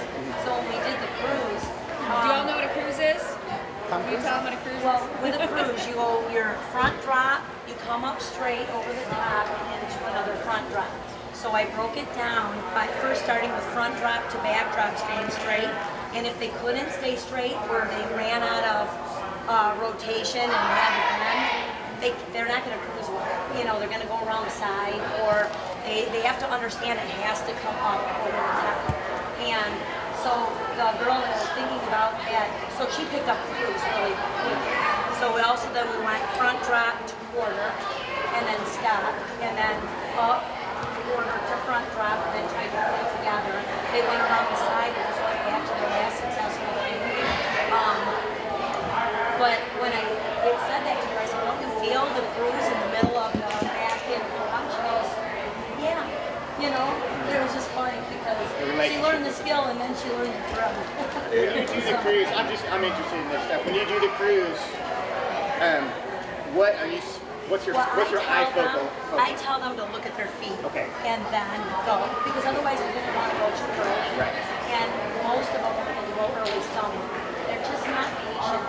And I think that by learning to be more patient on trail, plus getting the spatial awareness, it's going to carry over going more patient on bars and everywhere else. So when your kids do your Chenkos, that they're doing your Chenko 4, do you have them do the blocks? Do they actually look at the vault and go through the cruise position, quarter, and then maybe 3/4 out? Oh yes, absolutely. I want them to see the whole thing, but I have the same issue as how we can use this and apply it. So you're teaching and putting them together and teaching crews to help alleviate early twisting. Yeah, it all works together. You got a question? I saw a lot of the twisting stuff you guys did, a lot of bars out on the Right. side. Can you explain? Yeah, I was just Sometimes when my kids start with their arms up, they just have a tendency to lean everything back. Right. Yeah, so trampoline is what they do, and I didn't necessarily do this. I don't even remember doing it. But if you watch them, they'll bounce, bounce, and then the last bounce of the arms of the head behind their head, and then that's what throws them. So Or they jump forward. Right. Don't want them to do that. Right. So I take that piece of foam or a band or anything like that, and you put it behind them, and so they bounce, bounce, and then the last bounce, try to put it behind their head and think of like a whip path. So it whips them around. When they do it right, they'll go, whoa. And I'll say that's the same thing on vault. You hit the vault table, extend back, you hit it and feel that same position, it's going to cause you to flip. So that's one of the best drills. You can do the same on the tumble track, because most of us have tumble tracks. You should take a band, one of those orange bands, and they run and they do round off layouts like that. Then try to make sure they do kind of a whip action. The girls that were here that I had should understand what I was talking about. And then you do the halves, real late twisting, halves, fulls, and you take your time. We went real fast because it's 30 minutes. But I see down at the ranch, the little kids, they start getting it, and it really, you can see the effect of it. And it causes late twisting. You can't twist early on trampoline or you're dead. You can't twist early on there. That really discourages early twisting when they fly out. Yeah, right, yeah. I'll make a suggestion. It's very good. I'll make a suggestion just to tail off you real quick, and this is something I've transferred into, and I do this all the time. With the block up drill, instead of holding the block, because if you hold the block, you still have the ability to cheat your technique. Actually balance the block on the top of the head and have him squeeze it with the elbows, and now you're locked into place. And if you just start with the whips and the layouts in that position, and then you force the isolation. They have no opportunity to do it. And it's funny how when you first start, the amount of lack of tension that they have in their flip when they can't do that. And then to apply the twist, like huge benefit coming off the vault to have that ability to flip and have that position. And I will do that even sometimes on the vault. We'll do that drill, and I'll have them do Yurchenko layouts and just try to act like they're holding that block through the entire layout, just to work on body tension. But dropping it actually on the head instead of holding it, it will just, you got a locked out position. That's pretty cool to use. Yeah, and once they get that feeling too, once they get the one-time feeling and it whips around, you can really see the excitement in their face. It's like, that's what you're talking about. Because so often they'll throw it all over, they have no idea where they're at. But another other skill that's real important, and I used to never think it was, is an Arabian front. Because realistically, you're coming over the top, and it's a late twist. You're not twisting upward, you're twisting over the top. So a good example is really back twisting is front twisting. So you come over the top like an Arabian, and then all of a sudden, when you do a Rudy, it's another full. So that's more of a late twist. So I would always think of back twisting as really, front twisting is really back twisting. Otherwise, you're twisting upward instead of over the top and waiting.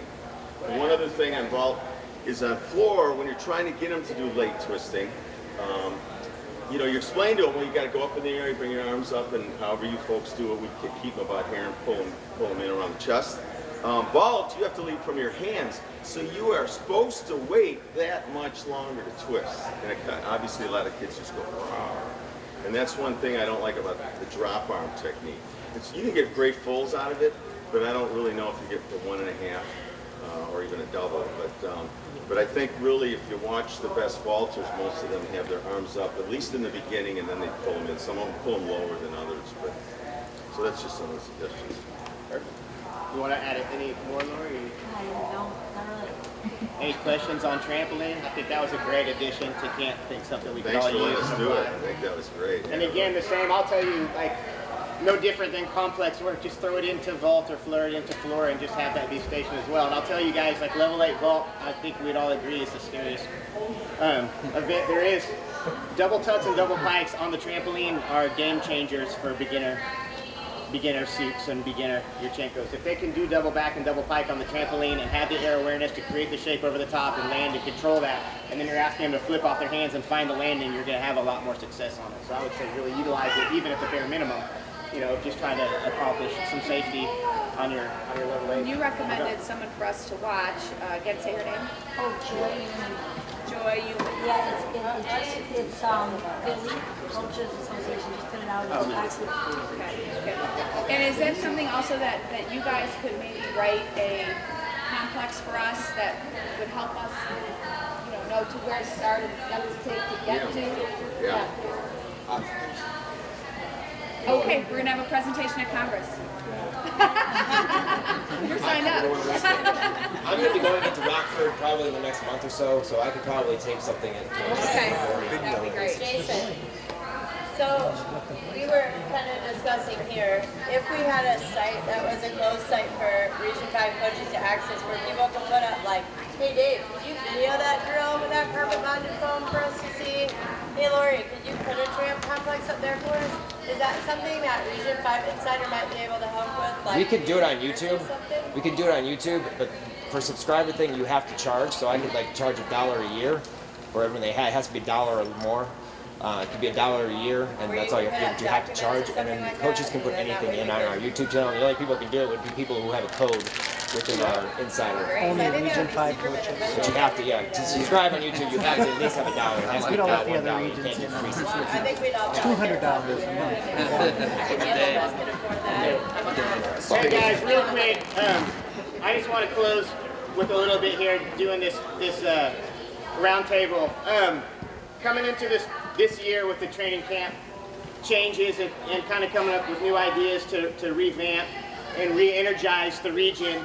I just really think amongst this group, I think we should all have a kind of mutual special thanks for Lori. And I can't tell you the countless amount of hours and effort that she's put in alongside owning a gym and trying to develop her own athletes and having kids and just the whole event. But how many hours she's put into this. I've watched it. It's amazing the effort she's put in. I can't tell you if there's an award we can give her, we need to give it to her. But I would say speaking for everybody, thank you. Free subscription to that.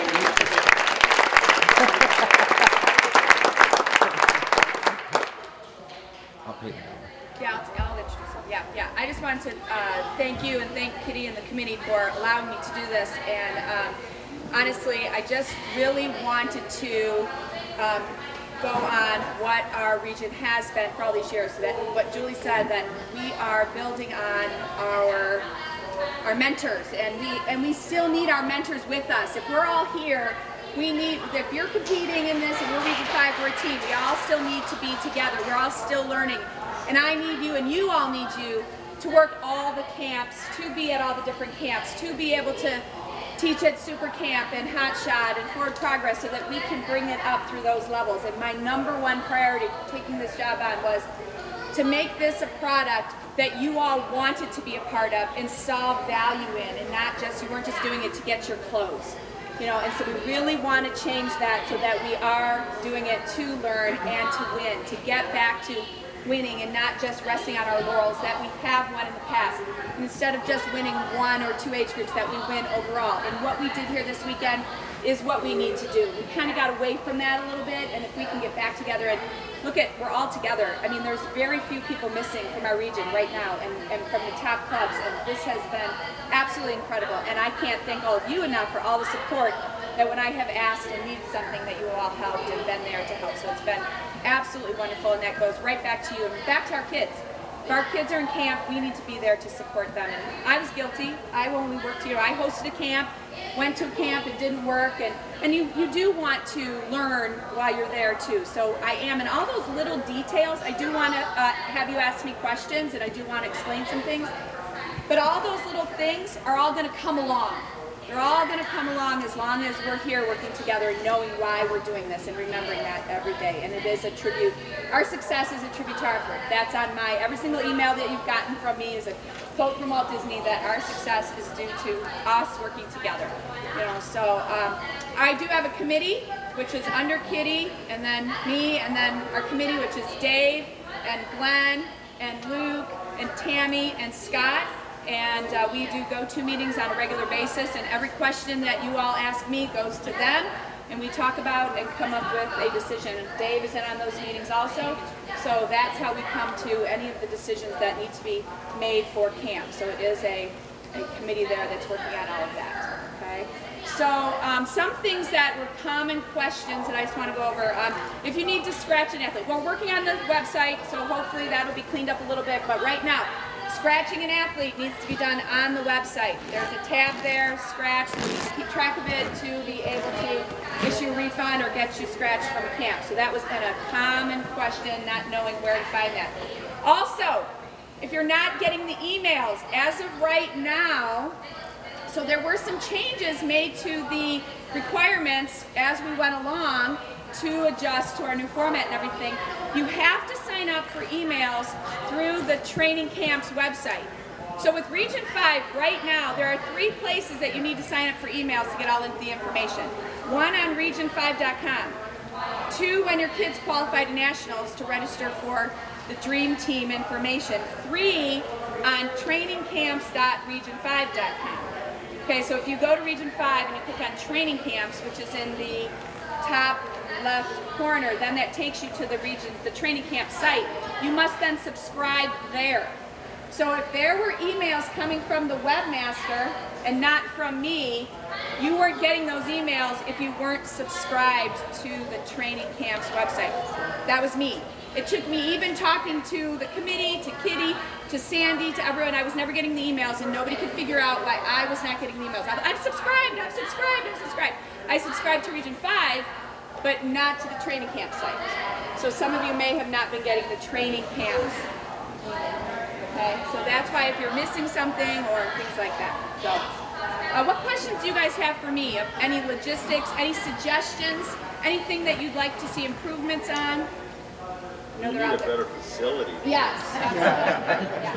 That was another #1 goal, was to bring us back together. Having 5 sites in one weekend was making it state camps. We were not really accomplishing our goal of being a team and a region, and so I really, really, really wanted to get us back together into one location in the different months. So that was a huge priority, and thank you for all being very receptive to that, and I think it is definitely working. Clubs, who feels, after seeing the format, double the size of the groups, has a club that could host? Oh yeah, who can host? Who feels like they can host? Our other camps are larger. They're 15, 16 in a group, and so far the 2 camps that we've held have gone really well. You know, so in the same format with complex, the skills, of every event. Who has room in their facilities to host? Okay, well, our next one's at Naperville. Naperville, Bose, IGI. Okay. I hear Queen City School. We could. Branch. Okay. All right. Great. Yep. Absolutely. Yep. Yeah, we got a list last camp. Yeah. Also, if anyone has any suggestions or something that they would like to present on Sunday, I'm also open for that for our different camps. So let me know if you have something that would be beneficial to all of us at training camps for the girls. So some of the different things that we've done are nutrition, do's and don'ts of social media, college recruiting. We did leadership. Mary Lee did leadership. Yeah, really great. Now, today they're doing interviewing skills. I said college recruiting. We'll try to do sports psych, get that in. We did nutrition. Yeah, we've done nutrition. Any other suggestions? I really do think we talked a little bit about, I think one of these stations could be warm-up, teaching the warm-up. When we're doing warm-up together, it's so fast we don't have a lot of time to really teach the warm-up. So if the girls, we could go through and teach the girls the warm-up and exactly why they're doing each thing in warm-up would be helpful.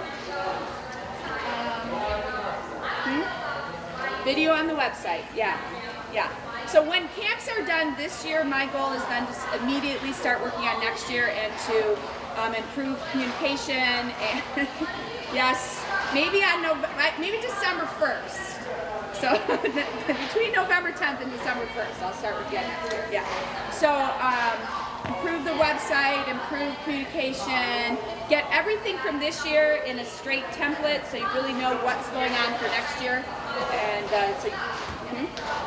yeah, clarify things. Exactly. Yeah. So everybody knows what to expect for this year. Yeah, absolutely. Anything to add? Anything that I'm missing? Any questions? I'll just finish. I absolutely. Oh yeah. I'll just finish just as a little bit of just to everybody. The way I see things a little bit is Region 5's been on top for such a long time. You know, a lot of people in the country have been striving to become what Region 5 has set a standard of, and has worked really hard to get there, and as of last year, bumped over a little bit, you know? So, we're now at a place that we got to catch back up to get back ahead. And the kids' expectations are going to be our expectations. So the name of the game, I think from here on, with this group of people, there's better coaches and quality coaches in numbers in Region 5 than any other region, I can guarantee you, than in Region 3. So I'd say personal challenge out to everybody at this table and in this room right now is to do not be satisfied with who you were, what you've done, but what we're going to do from here on. And to take your expectation level and raise your personal expectation level in order to raise their personal expectation level to get back up to the level to where Region 5 gets over the top and not only get there but maintain that gap. It's got to be a constant push on an everyday basis. So let's put the weight on our shoulders, not on theirs, on our shoulders as leadership in our clubs and as a group effort to raise the bar of our expectation.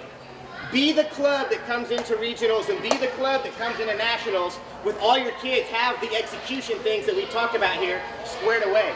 The knees on our taps are tight, our handstands are hit, our dance is open. We've all heard it, we've all seen it, our kids have experienced it, we know what to do. Are we willing to work hard enough as a group and a unit to get back up to the level that we belong on?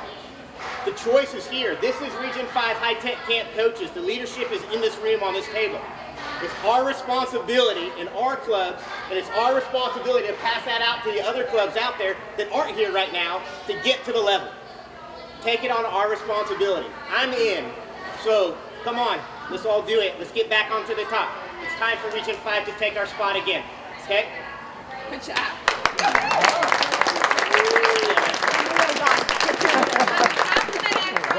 To the college coaches, by far, these are the best. This is the best training camp out of any regions they have ever been to. Any college bound, any training camp, the format, the gymnastics, the coaching, the camaraderie, everything that they saw, and it's just great hearing that from an outside perspective, that when they are going and seeing every camp out there, that this is, and I tried to speak to every single one of them and ask them their opinions and their thoughts about what they're seeing, and they, hands down, from every aspect, this was organization, everything they had, the bios, the tattoos, everything, you know, the colors for the years, all of that was really great, lots of confidence. So everyone's doing a really great job. Thank you. Does anyone else have anything, any questions? To exit today, what we want to do is we want to just get the girls together real quick. We're going to exit Region 5 style, and they're going to do one of their team cheers that they learned today, and we're going to make our march-in tunnel, and they're going to exit through our march-in tunnel to get them pumped up to continue this into their training, into their gyms. Okay? They've been taking pictures. They've been taking pictures on the Region 5 Spirit. Yeah, when we get all together,